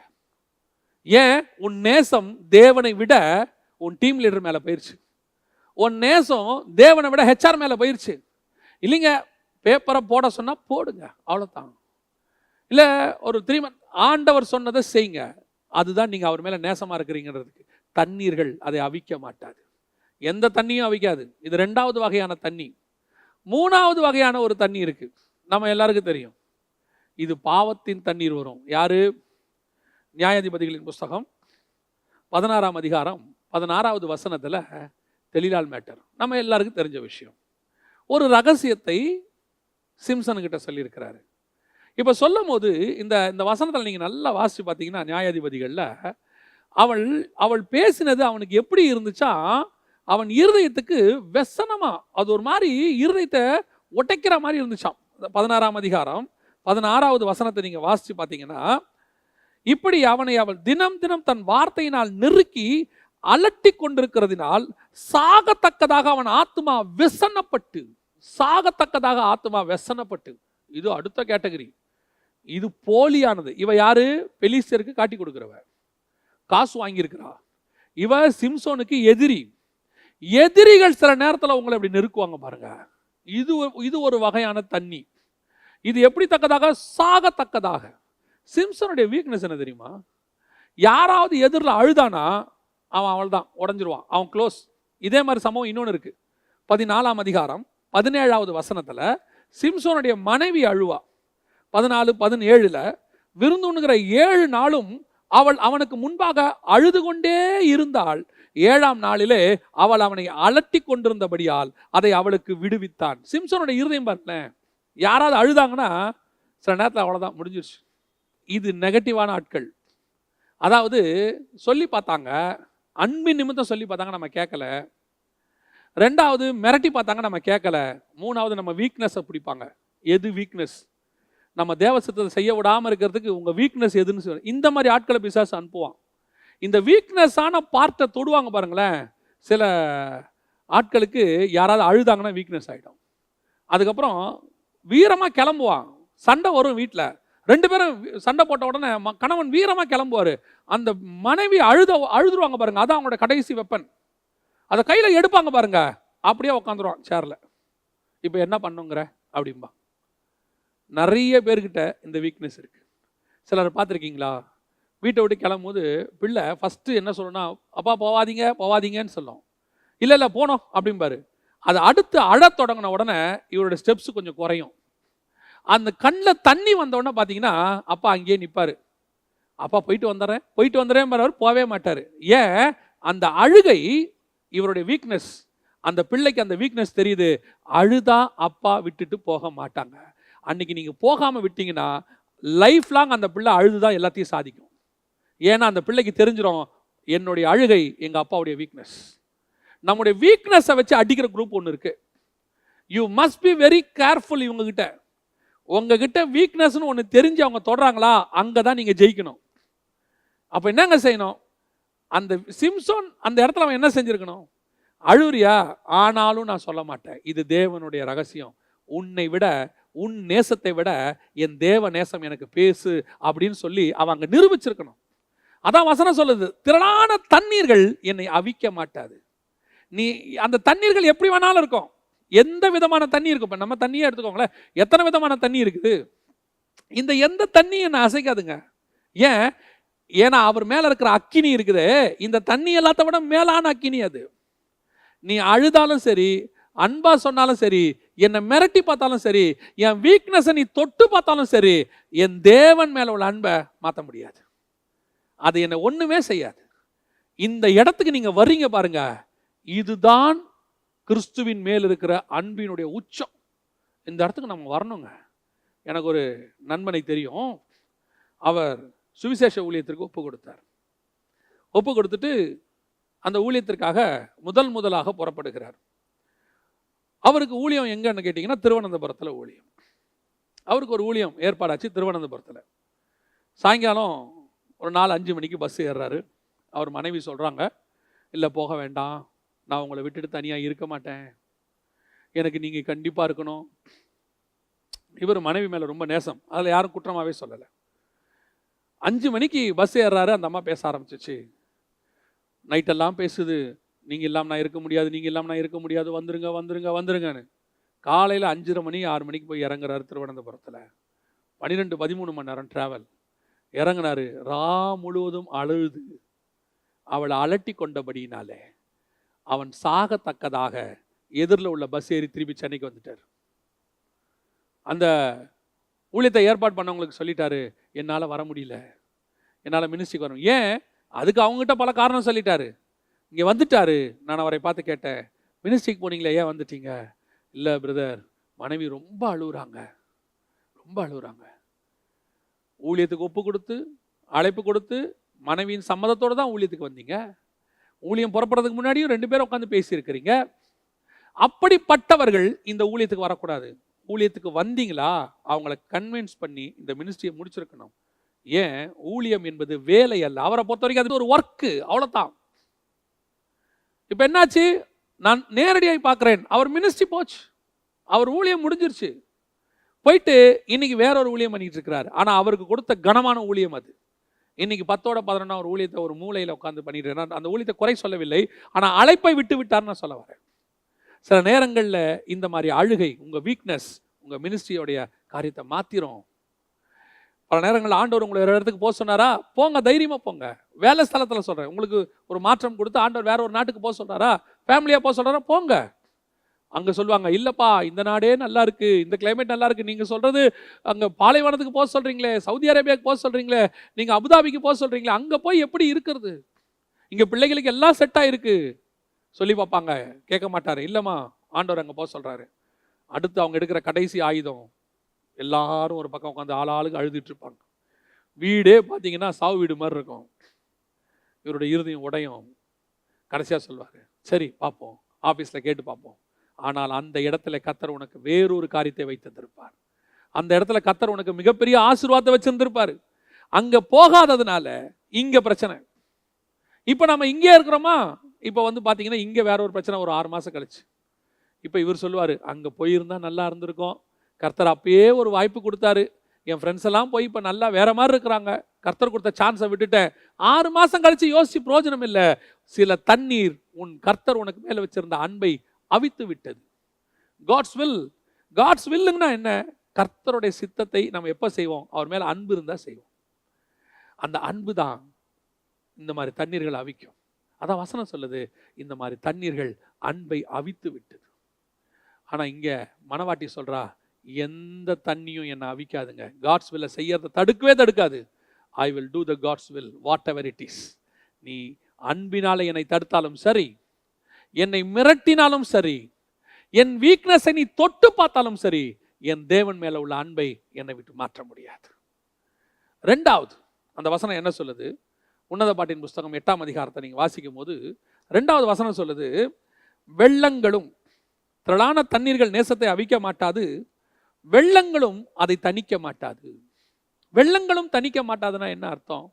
இந்த வெள்ளங்கிறது எதை குறிக்குது அப்படின்னு சொல்லி இந்த வசனத்தை தியானிக்கும் போது ஆண்டவர் கொடுத்தான வார்த்தை, வெளிப்படுத்தின விசேஷம் 12ஆம் அதிகாரத்தில் இந்த வலு சர்ப்பத்தை குறித்து வேதம் சொல்லுகிறது. வெளிப்படுத்தல் 12ல் வலு சர்ப்பம் ஸ்திரீக்கு முன்பாக நின்றது. அந்த ஸ்திரீயை கொல்லும்படி, அந்த பிள்ளையை கொல்லும்படி அது ஒரு வேலை செய்து. என்ன செய்து? 15வது வசனம், அப்பொழுது அந்த ஸ்திரீயை வெள்ளம் கொண்டு போகும்படிக்கு பாம்பானது தன் வாயிலிருந்து ஒரு நதி போன்ற வெள்ளத்தை அவளுக்கு பின்னாக ஊற்றிவிட்டது அப்படின்னு. இந்த வெள்ளங்கிறது எதை குறிக்குது அப்படின்னு கேட்டிங்கன்னா, பிரச்சனைகள், போராட்டங்கள். திரளான வெள்ளம் போல போராட்டம் வந்தும் அப்படின்னு நம்ம பாட்டெல்லாம் பாடியிருக்கிறோம். இந்த இடத்துல எதை குறிக்குதுன்னா, சபைக்கு விரோதமான உபத்திரவம். இப்போ இந்த உபத்திரவத்தை தான் 2வது சொல்லுது. முதல்ல உள்ளது என்னது? நேசம், உலக பிரகாரமான மனிதர்களுடைய நேசம். 2வது வெள்ளம். வெள்ளங்கிறது உபத்திரவம். இந்த உபத்திரவம் தேவனை விட்டு என்னை பிரிக்காது. பவுல் அதே சொல்றாரு, கிறிஸ்துவின் அன்பை விட்டு என்னை பிரிப்பவன் யார்? பசியோ, பஞ்சமோ, பட்டயமோ, நிர்வாணமோ, நாசமோசமோ, எல்லாமே உபத்திரவம். இது எதுவுமே என்ன அவரை விட்டு பிரிக்காது. இன்னைக்கு என்ன பிரச்சனை? நிறைய இடங்கள்ல என்ன பிரச்சனை அப்படின்னு கேட்டீங்கன்னு சொன்னா, இந்த உபத்திரம் வரும்போது என்னதான் அன்பா இருந்தாலும் அந்த உபத்திரம் வரும்போது அன்புல ஒரு விரிசல் விழுவது இயல்பு. இப்போ ரொம்ப அந்யோன்யமான கணவன் மனைவி, அண்டர்ஸ்டாண்டபிள் கப்புள்ஸ்னு வச்சுக்கோங்களேன், அவங்க ரொம்ப பொருத்தமா இருப்பாங்க. அப்படிப்பட்டவங்களுக்குள்ள கூட ஒரு விரிசல் வருது. எங்க வருது அப்படின்னு பார்த்தீங்கன்னு சொன்னா, எல்லாம் சுமூகமா இருக்கும்போது சுமூகமா இருக்கும். ஒரு சின்ன பொருளாதார பிரச்சனை வரும்போது இல்லையா, ஒரு சின்ன ஃபேமிலிக்குள்ள ஒரு கல்யாணத்துக்கு நீங்க போகணும் அப்படின்னு சொல்லும் போது இவர் வேணாம் அப்படின்னு சொல்லும் போது, ஏதோ ஒரு சின்ன இடத்துல ஒரு பிரச்சனை, போராட்டம் ஒன்று வரும்போது இப்போ என்ன ஆகுது? அவங்களுக்குள்ள ஒரு சின்ன விரிசல் வருது. நான் சொல்றேன், உபத்திரவத்தில் நீங்க எவ்வளவு உண்மையா இருக்கிறீங்களோ அதுதான் அந்த உபத்திரவம் முடிஞ்ச பிறகு உங்களுக்குள்ள நேசத்தை இன்க்ரீஸ் பண்ணும். அதான் இவர் சொல்லுது, வெள்ளங்கள் என் தேவன் மேல இருக்கிற என் அன்பை அணைக்காது. இந்த வசனம் சொல்லுது, வெள்ளங்கள் தணிக்க மாட்டாது, அப்படியே அணைச்சு போக பண்ணிருமா அந்த உபத்திரவம். பல குடும்பங்கள் இந்த உபத்திரவத்துல பிரிஞ்சு போச்சு. அன்பான கணவன் மனைவி தான். பொருளாதாரத்தில் ஒரு பிரச்சனை வந்த உடனே அவங்க என்ன பண்றாங்க? உடனே அவங்களுக்குள்ள ஆட்டோமேட்டிக்கா பேச்சு கொஞ்சம் கடினமா மாறுது. ஆமா, பிள்ளைகளுக்கு ஃபீஸ் கட்ட வழி இல்லை. சமீபத்தில் இந்த கொரோனா பிரச்சனை வந்தபோது ஒரு டாக்டருடைய சைக்காலஜிக்கல் ரிப்போர்ட் அவங்க கொடுத்தாங்க, ஒரு 7 minutes ரிப்போர்ட் அவங்க பேசியிருந்தாங்க. அவங்க என்ன சொல்றாங்கன்னா, இந்த கொரோனா பிரச்சனைகள் வந்தபோது அதிகப்படியாக பாதிக்கப்பட்டது யாருன்னு கேட்டீங்கன்னு சொன்னா கணவன்மார்கள், குறிப்பா தகப்பன்மார்கள். ஏன் அப்படின்னு கேட்டீங்கன்னா, தங்கள் குடும்பத்தை அவர்கள் நல்ல நிலைமைக்கு வச்சுட்டு இருந்தாங்க. திடீர்னு லாக்டவுன் வந்துருச்சு. அப்படி வந்த உடனே வீட்டில் அவர்களுக்கு கிடைக்கிறதான அந்த ரியாக்ஷன், இப்போ அவங்களால பழையபடி குடும்பத்தை நடத்த முடியல, கொஞ்சம் சிக்கனமா மாறுறாங்க. இல்லைன்னா கொஞ்சம் கஷ்டம் வீட்டுக்குள்ள வருது, ஃபீஸ் கட்ட முடியல. 2 பிள்ளைகளுக்கும் ஆன்லைன்ல 2 பிள்ளைகளுக்கும் ஃபோன் வாங்கணும், வாங்க முடியல. இப்போ மாசம் வாடகை கட்டி இது பண்றதுக்கு தான் சரியா இருக்கு, எக்ஸ்ட்ராவா ஒன்றும் செய்ய முடியல. முந்தி நல்லா இருக்கும்போது பிள்ளைகள் கேட்டதெல்லாம் வாங்கி கொடுத்தாங்க, இப்போ முடியல. முன்னாடியானா எல்லாமே அவங்களுக்கு ட்ரெஸ்ஸு எது கேட்டாங்களோ எல்லாத்தையும் உடனே வாங்கி கொடுக்க முடிஞ்சு, இப்போ முடியல. ஏற்கனவே அந்த கணவன்மார்கள் அந்த தகப்பன்மார்கள் வந்து ஸ்ட்ரெஸ்ல இருக்கானாமா. வேலை இல்லை, பிஸ்னஸ் டவுனில் போகுது, இப்போ என்ன பண்ண போகிறோம், அடுத்து என்ன நடக்கும்னு இருக்கானாமா. நடுவில் ஃபேமிலிலையும் அவனுக்கு என்ன கிடைக்கல, அன்பு கிடைக்கல. இதனுடைய விளைவு நமக்கு தெரியல. நிறைய பேர் சூசைட் பண்ணிட்டாங்களாமா. நிறைய பேர் மென்டலி அப்செட், சைக்காலஜிக்கலி பாதிக்கப்பட்டாங்களாமா. எத்தனையோ பெரிய பணக்காரங்க சூசைட் பண்ணிக்கிட்டாங்க. பெரிய பெரிய கம்பெனிக்காரங்களாம் தற்கொலை. என்ன காரணம்? பிஸ்னஸோடைய பிரச்சனை, ஸ்ட்ரெஸ். அப்போ இந்த நேரத்தில் அந்த குடும்பத்தில் அந்த மனைவியோ அல்லது அவனுடைய தாயோ அல்லது அந்த பிள்ளைகளோ அவங்ககிட்ட காட்டுற அந்த நேசம்தான் வெளியே இருக்க அந்த பிரச்சனையை சந்திப்பதற்கு அவனுக்கு இருக்கிற ஒரே பலன். கவலைப்படாதீங்கப்பா, இருக்கட்டும், என்ன இப்போ முந்தைய மாதிரி இப்போ சாப்பிட முடியாது, அவ்வளோதானே, நீங்கள் இருக்கீங்களே அது போதும், திருப்பி இதெல்லாம் சரியாயிடும், 1 year 2 year அவ்வளோ தானே, அதுக்கு பிறகு எல்லாம் நார்மல் ஆகிடும். பிள்ளைகள் சொல்லி பாருங்க அப்பா கிட்ட, பரவாயில்ல டாடி, இப்போ இல்லைனா என்ன, நீங்கள் எவ்வளோ வாங்கி கொடுத்துருக்கீங்க, இருக்கிற ட்ரெஸ் நாங்கள் போட்டுக்கிறோம், அடுத்த கிறிஸ்மஸ்க்கு வாங்கிக்கிறோம், சொல்லி பாருங்க. அப்பாவுக்கு உங்கள் மேலே நேசம் 100 மடங்கு கூடும். அது அவனுக்கு பலன். என்ன ஆயிடுது, அந்த உபத்திரவம் அந்த அன்பை தனித்து விடுகிறது. நம்ம பேசுகிற ஒரு வார்த்தை, சுருக்குன்னு சொல்லுவாங்க ஒரு வார்த்தை, நல்ல நாளும் பொழுதுமா வீட்டில் ஒரு பண்டிகை கொண்டாடுறது கூட வழி இல்லை அப்படின்னு சொன்ன உடனே அவன் இருதயம் உடையுது. உடனே அந்த உபத்திரவம் அவனுடைய அந்த அன்பை அப்படியே உடைச்சு போகுது. அது வரைக்கும் இருந்த குடும்பத்தில் மிகப்பெரிய விரிசல். பல நேரங்களில் அவன் காட்ட மாட்டாங்க வெளியே, அதோட ரியாக்ஷன் 6 மாதம் கழிச்சு நடக்கும், வேற எதுலையாவது காட்டுவாங்க. இப்போ இவங்க சொல்லுவாங்க, முந்தி மாதிரி நீங்கள் இல்லை, நீங்கள் முந்தியை விட இப்போ ரொம்ப கோவப்படுறீங்க. ஆமாம், 6 மாதமாக அவன் எல்லாத்தையும் உள்ளே போட்டு வச்சுருந்துருக்கிறான். அதனுடைய விளைவு தான் அது. பைபிள் சொல்லுது, எந்த உபத்திரவமும் என் தேவன் மேலே இருக்கிற அன்பை மாற்றாது. உபத்திரவம் பிரச்சனையை சால்வ் பண்ணாதுங்க. உபத்திரவத்தில் பிரச்சனை அதிகமாகும். அது ஆகாமல் நம்ம பார்த்துக்கணும். மனைவியும் கணவனும் உட்காந்து பேசணும். அதே மாதிரி தான் சொல்கிறேன், எவ்வளோ பிரச்சனை உங்களுக்கு பிசாசு கொண்டு வந்து வெள்ளம் போல சத்துருக்கள் வந்தாலும், அந்த வெள்ளங்கிறது பிரச்சனையை குறிக்கும், சத்ருவை குறிக்கும், உபத்திரவத்தை குறிக்கும். வெள்ளம் போல சத்துருக்கள் வந்தாலும் கூட அந்த அன்பு, இயேசு என்னை நல்லா வைக்கும் போது நல்லா இருந்தேன், ஏன் இப்போ யோபு வாழ்க்கையை பாருங்க, அது கொடுத்தார் அவர் எடுத்தார். இது ஒரு பெரிய பிரச்சனையா, போங்கப்பா, திருப்பி என்னை அவர் ஆசீர்வதிக்க வல்லமையுள்ளவராக இருக்கிறார். தாவீதை ராஜாவா உட்கார வச்சவரும் அவர் தான், கீழே இறக்குனவரும் அவர் தான், திருப்பி கொண்டு உட்கார வச்சவரும் அவர் தான். அவரால் அது முடியும். நடுவில் வரக்கூடிய இந்த சின்ன ஹர்டல்ஸ், சின்ன போராட்டங்கள் அந்த அன்பை மாற்றிடக்கூடாது. ரொம்ப ஆச்சரியமாக இருக்கு. நிறைய பேர் இந்த கொரோனா பிரச்சனை வரும்போது அவர்கள் தங்கள் ஊழியத்தை விட்டு விட்டார்கள்னு சொல்லி பார்த்தேன். எனக்கு ரொம்ப ஆச்சரியம், அது எப்படி மினிஸ்ட்ரியை விட்டாங்க? அப்போ எங்கிட்ட ஒரு சில ஊழியர்கள் இந்த கேள்வி கேட்டாங்க, ஏன் இப்படி போயிட்டாங்க எல்லாரும் அப்படின்னு சொன்னோன்னா, நாங்கள் உட்காந்து எல்லாரும் அவங்ககிட்டலாம் பேசணும். பேசும்போது ஒன்று தெரிஞ்சிச்சு, அவர்கள் கிறிஸ்துவின் மேலுள்ள அன்பில் மினிஸ்ட்ரிக்கு வரல. அவங்க அந்த நேரத்தில் ஒரு எமோஷ்னல்ல யாரோ சொன்னாங்க, சின்ன ஒரு இன்ட்ரெஸ்ட் அதில் வந்துட்டாங்க. ஆனால் பிரச்சனை வந்தபோது அவர்களால் அதில் நிற்க முடியவில்லை. அதே நேரத்தில் இதே கொரோனா பிரச்சனையில் அவர்களை பார்க்கிலும் கஷ்டப்பட்ட எத்தனையோ ஊழியர்கள் உண்மையும் உத்தமமாக, ஏன் சில நேரங்களில் மாதாந்தரத்துக்கு அவங்களுக்கு தேவையான பிரச்சனை கூட வந்துச்சு இந்த கொரோனாவில். அது அவங்களுக்கு ஒரு டெஸ்ட் மாதிரி. அவர்கள் தேவனுக்கென்று வைராக்கியமாய் நின்றார்கள். கர்த்தருக்கென்று அந்த நேரத்தில் போய் ஊழியம் பண்ணாங்க. இன்னும் சொல்லுவேன், குடும்பமாக ஊழியம் பண்ணாங்க. சில ஊழியர்கள் என்கிட்ட சொன்னாங்க, இந்த மாதம் எப்படி நான் சர்ச்சு வாடகை கட்ட போகிறேன்னே தெரியல, இந்த மாதம் நான் எப்படி பிள்ளைகளுக்கு எல்லாம் செய்ய போகிறேன்னு தெரியல. ஏன்னா இவங்க கொஞ்சம் கஷ்டப்படுற விசுவாசிகளுக்கெல்லாம் ஹெல்ப் பண்ணிக்கிட்டு இருந்தாங்க. சபையில் நிறைய போதகர்களை நான் பார்க்குறேன், வர்றதெல்லாம் அவங்க வச்சுக்கிறதே கிடையாது. நிறைய பேர் கொடுப்பாங்க, சேவிங்ஸ் ஒன்று இருக்காது, நல்லது இருக்காது. இந்த மாதிரி பிரச்சனை வந்துச்சு, உடனே எல்லாரும் சொல்லுவாங்க, சேவிங்ஸ் தான் நல்லா இருக்குமே. இல்லைங்க, இந்த மாதிரி நேரத்தில் தான் காக்காவை பார்க்க முடியும். காக்கா எப்படி வருதுன்னு பார்க்கலாம் பாருங்க. அப்போ சில போதகர்கள் என்கிட்ட சொன்னாங்க, ஆனால் இந்த சபை வாடகை கட்டுறதே கஷ்டமாக இருந்துச்சு. அவர்கள் ஆனால் தேவனுக்கு வைராகியமாய் நின்றார்கள். இது போன்ற வெள்ளங்கள் கிறிஸ்துவின் மேல் உள்ள எங்கள் அன்பை ஒரு நாளும் அது மாற்றாது. கர்த்தர் கொடுத்தார், கர்த்தர் ஊழியத்துக்கு அழைத்தார், கடைசி வரைக்கும் அவர் நடத்த வல்லமை உள்ளவராக இருக்கிறார். கர்த்தர் உங்களுக்கு ஒரு குடும்பத்தை கொடுத்தாரு, கர்த்தர் தானே உங்களுக்கு பிள்ளைகளை கொடுத்தாரு. அது கர்த்தரால் வர சுதந்திரம் நீங்கள் தானே ஒப்பு கொடுத்தீங்க. அதை கொடுத்த கர்த்தர் அந்த பிள்ளைகளையும் நடத்துவதற்கு வல்லமை உள்ளவராக இருக்கிறார். நிறைய பேருக்கு எங்கே பிரச்சனை வருது தெரியுமா? நான் ஓகேங்க, நான் சமாளிச்சுக்கிறேன், எல்லாம் பிரச்சனையில் ஓகே, நான் பார்த்துக்கிறேன், நான் என்ன கஷ்டம் தான் நான் பார்த்துப்பேன். ஆனால் என் கண்ணுக்கு முன்னாடி பிள்ளைங்க கஷ்டப்படுது, அதுதான் என்னால் தாங்க முடியல. எனக்கு ஆண்டவர் சொல்லி கொடுத்ததை நான் உங்களுக்கு சொல்கிறேன். என்னை நடத்தின ஆண்டவர் என் பிள்ளையும் நடத்துவாருங்கிற வைராகியம் உங்களுக்கு வரணும். அந்த விசுவாசம் வரணும். நான் என்ன நடத்துறது கர்த்தர், என் பிள்ளைய நடத்துறதுக்கு அவர் என்ன கொடுக்கல, என் பிள்ளைய பார்த்துக்கிறதுக்கு தான் என்ன கொடுத்துருக்கிறாரு. நடத்துகிறது அவர். என்னை கொண்டு வந்து இவ்வளோ தூரம் நிறுத்தின என் ஆண்டவர் என் பிள்ளைகளையும் கொண்டு வந்து நிறுத்த வல்லமையுள்ளவராக இருக்கிறாருன்னு ஆண்டவர்கிட்ட பிள்ளையை ஒப்பு கொடுங்க. நம்ம யாருங்க பிள்ளைகளுக்கு? கடைசி வரைக்கும் பிள்ளைகள் கூட இருந்து நம்ம காப்பாற்றிடுவோமா? ஒரு நாள் வரும், இந்த உலகத்தை நாம் கடந்து போவோம். நம் பிள்ளைகள் நாம் இல்லாமல் இந்த உலகத்தில் வாழ்கிற காலம் ஒன்று வரும், வருகை தாமதித்தால். அப்பா அவங்களுக்கு உதவி இருக்க போகிறது யாரு? அப்பா அவங்களை கூட இருந்து பாதுகாக்க போகிறது யாரு?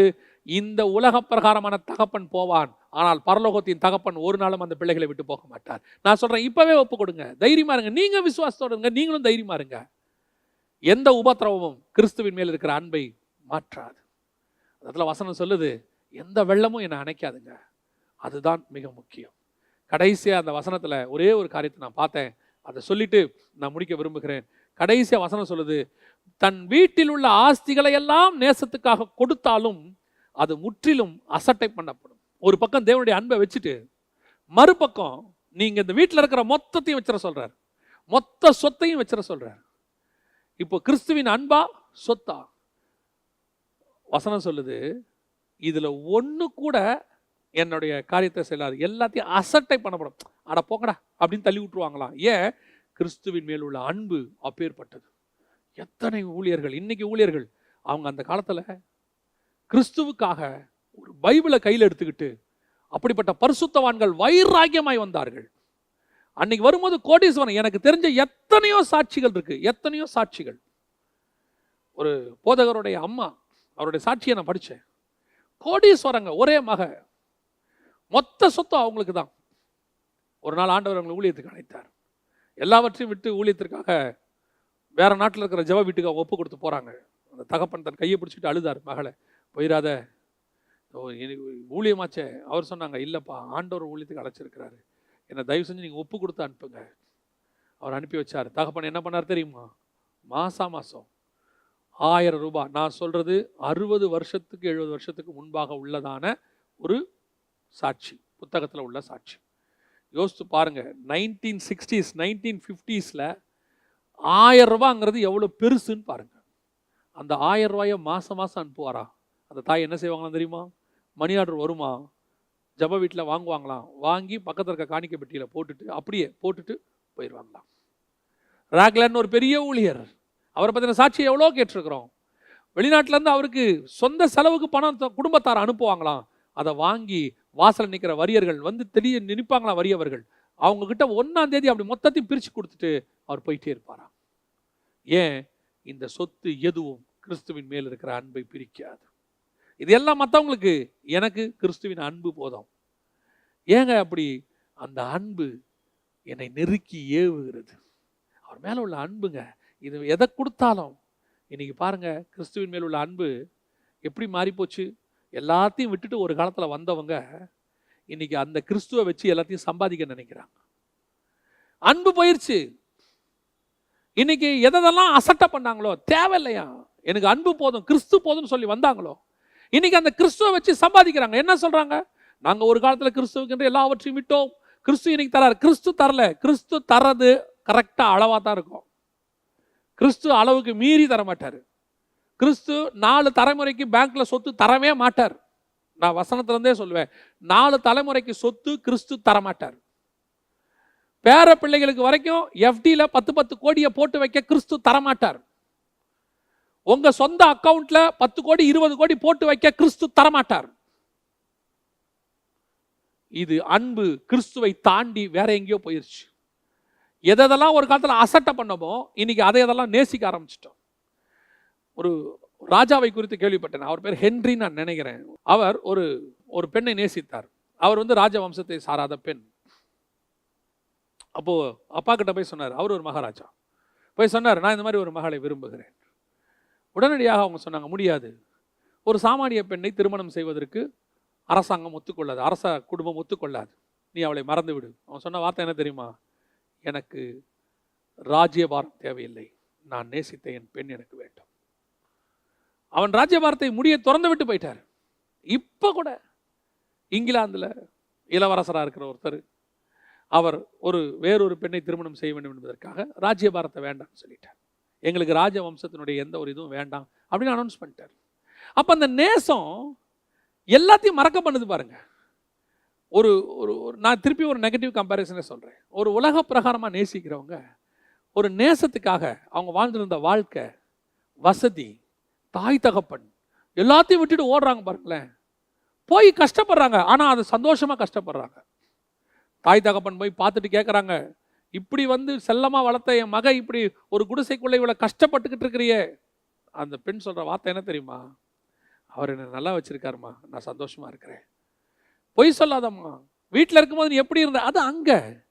இங்கே அவர் கூட இந்த வாழ்க்கை வாழ்கிறது எனக்கு சந்தோஷமாக இருக்குது. அந்த நேசம் இந்த பாடுகளை மறக்க பண்ணுது.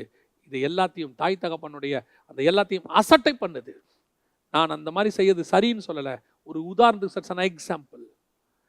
அந்த மாதிரி ஒரு நேசம் தேவன் பேரில் வரணும். அதான் சொல்லுது, இந்த வீட்டில் உள்ள மொத்த ஆஸ்தியும் கொடுத்தாலும் சிலர்லாம் ஒரு வேலையை விட்டுட்டு வர்றதுக்கு யோசிக்கிறாங்க. சிலர்லாம் கொஞ்சம் பணம் அப்பா அம்மா கிட்ட இருக்கிற சொத்து ஊழியத்துக்கு போனால் அது போயிடுமே. அவங்க நம்ம இந்த ஊழியத்துக்குன்னு வந்துட்டோம், இல்லை எதையாவது ஒன்று செஞ்சுட்டோம்னா, கிறிஸ்துவை ஏற்றுக்கொண்டு வீட்டுகளோடு வந்துட்டோம்னா சொத்து மொத்தம் அண்ணனுக்கு கொடுத்துருவாங்க, நமக்கு ஒன்றும் வராதே. ஞானமாக செயல்படணுமா? ஒரு ஞானமும் தேவையில்லை. கிறிஸ்துவை உறுதியாய் பற்றி கொண்டு வெளியே வாருங்கள். கிறிஸ்து போதுன்னு சொல்லி பாருங்க. அந்த நேசத்துக்கு இம்பார்ட்டன்ஸ் கொடுங்க. ஒரு நாள் இல்லை ஒரு நாள் அந்த நேசம் உங்களை உயர்த்தி கொண்டு போய் அவர் பக்கத்தில் உட்கார வைக்கும். அதான் வசனம் சொல்லுது, திரளான சொத்துக்கள் இருந்தாலும் அது கிறிஸ்துவின் நிமித்தம் அசட்டை பண்ணப்படும். அதெல்லாம் தேவையில்லையா? அதான் பவுல் வசனம் சொல்லுது, எல்லாவற்றையும் நஷ்டமும் குப்பையும் என்று விட்டார். இந்த நேசம்தான் அவர் எதிர்பார்க்கிறது. அதான் வசனம் சொல்லுது, அவர் மேலுள்ள நேசம் அக்கினி சுவாலை மாதிரி. திரளான தண்ணீர்களும் மக்களுடைய நேசமும் வெள்ளங்களும் உபத்திரவமும் இந்த உலகத்தில் உள்ள எதுவும் என்னை பிரிக்காது. அந்த ஒரு வசனத்தை, இங்கே சொல்லப்பட்டிருக்க இந்த வசனத்தை அப்படியே தன் வாழ்நாளில் வாழ்ந்து காட்டினவர் தான் பவுல். அதைத்தான் கிறிஸ்து உங்களிடத்திலும் என்னிடத்திலும் எதிர்பார்க்கிறார். இப்படிப்பட்ட ஒரு நேசம் நமக்கு ஆண்டவர் மேலே இருக்கா? ஏன்னா இதே மாதிரி ஒரு நேசம்தான் தேவனுக்கு நம்ம மேலே இருக்கு. நம்ம ஜெபம் பண்ண போகிறோம். சர்வ வல்லமையுள்ள எங்கள் தகப்பனே, உடைய கிருபையுள்ள கரத்தில் எங்களை தாழ்த்துகிறோம். கிறிஸ்துவின் மேல் உள்ள நேசம் அக்கினி சுவாலை ஆண்டவரே, அது பற்றி எறிகிறதப்பா. எந்த வேலை, வெளிநாட்டில் இருக்கிற வேலையோ, மக்களோ, நேசமோ, உலகத்தின் நேசமோ, பாசமோ, அழுகையோ, கண்ணீரோ, உபத்திரவமோ, போராட்டமோ, மிரட்டலோ, எதுவும் எங்களை அசைக்காது. நீங்க சொன்னதை கடைசி வரைக்கும் நாங்கள் செஞ்சு முடிக்க உங்க மேல இருக்கிற இந்த நேசம் எதுவும் எதை கொட்டி கொடுத்தாலும், இந்த உலகத்தில் இருக்கிற மொத்தத்தையும் கொடுத்து கிறிஸ்துவை விட்டுடுனா, கிறிஸ்துவுக்காக நான் உலகத்தை விடுவேனே ஒழிய ஒரு நாளும் கிறிஸ்துவை விட மாட்டேன். கிறிஸ்துவுக்காக என் ஜீவனையும் விடுவேனே ஒழிய என் ஜீவனுக்கு பயந்து நான் கிறிஸ்துவை விட மாட்டேன். அந்த வைராக்கியத்தை எங்களுக்கு கடைசி வரைக்கும் தாங்கப்பா. முடிவு பரியந்தும் இந்த நேசத்தோடு கூட இருக்க. இந்த உலகத்தில் வேற எதுவும் எங்களுக்கு இல்லை டாடி, உங்க நேசம் தான்ப்பா. கடைசி வரைக்கும் எங்க மேல இருக்க, உங்க மேல இருக்க எங்க அன்பு மாறாம குறையாம இன்னும் அதிகமாக எங்களுக்கு கிருபை பாராட்டும். மகிமையுள்ள கரத்தில் தாழ்த்துகிறோம் எங்கள் ஆண்டவர் இயேசுவின் நாமத்தில் பிதாவே, ஆமென்.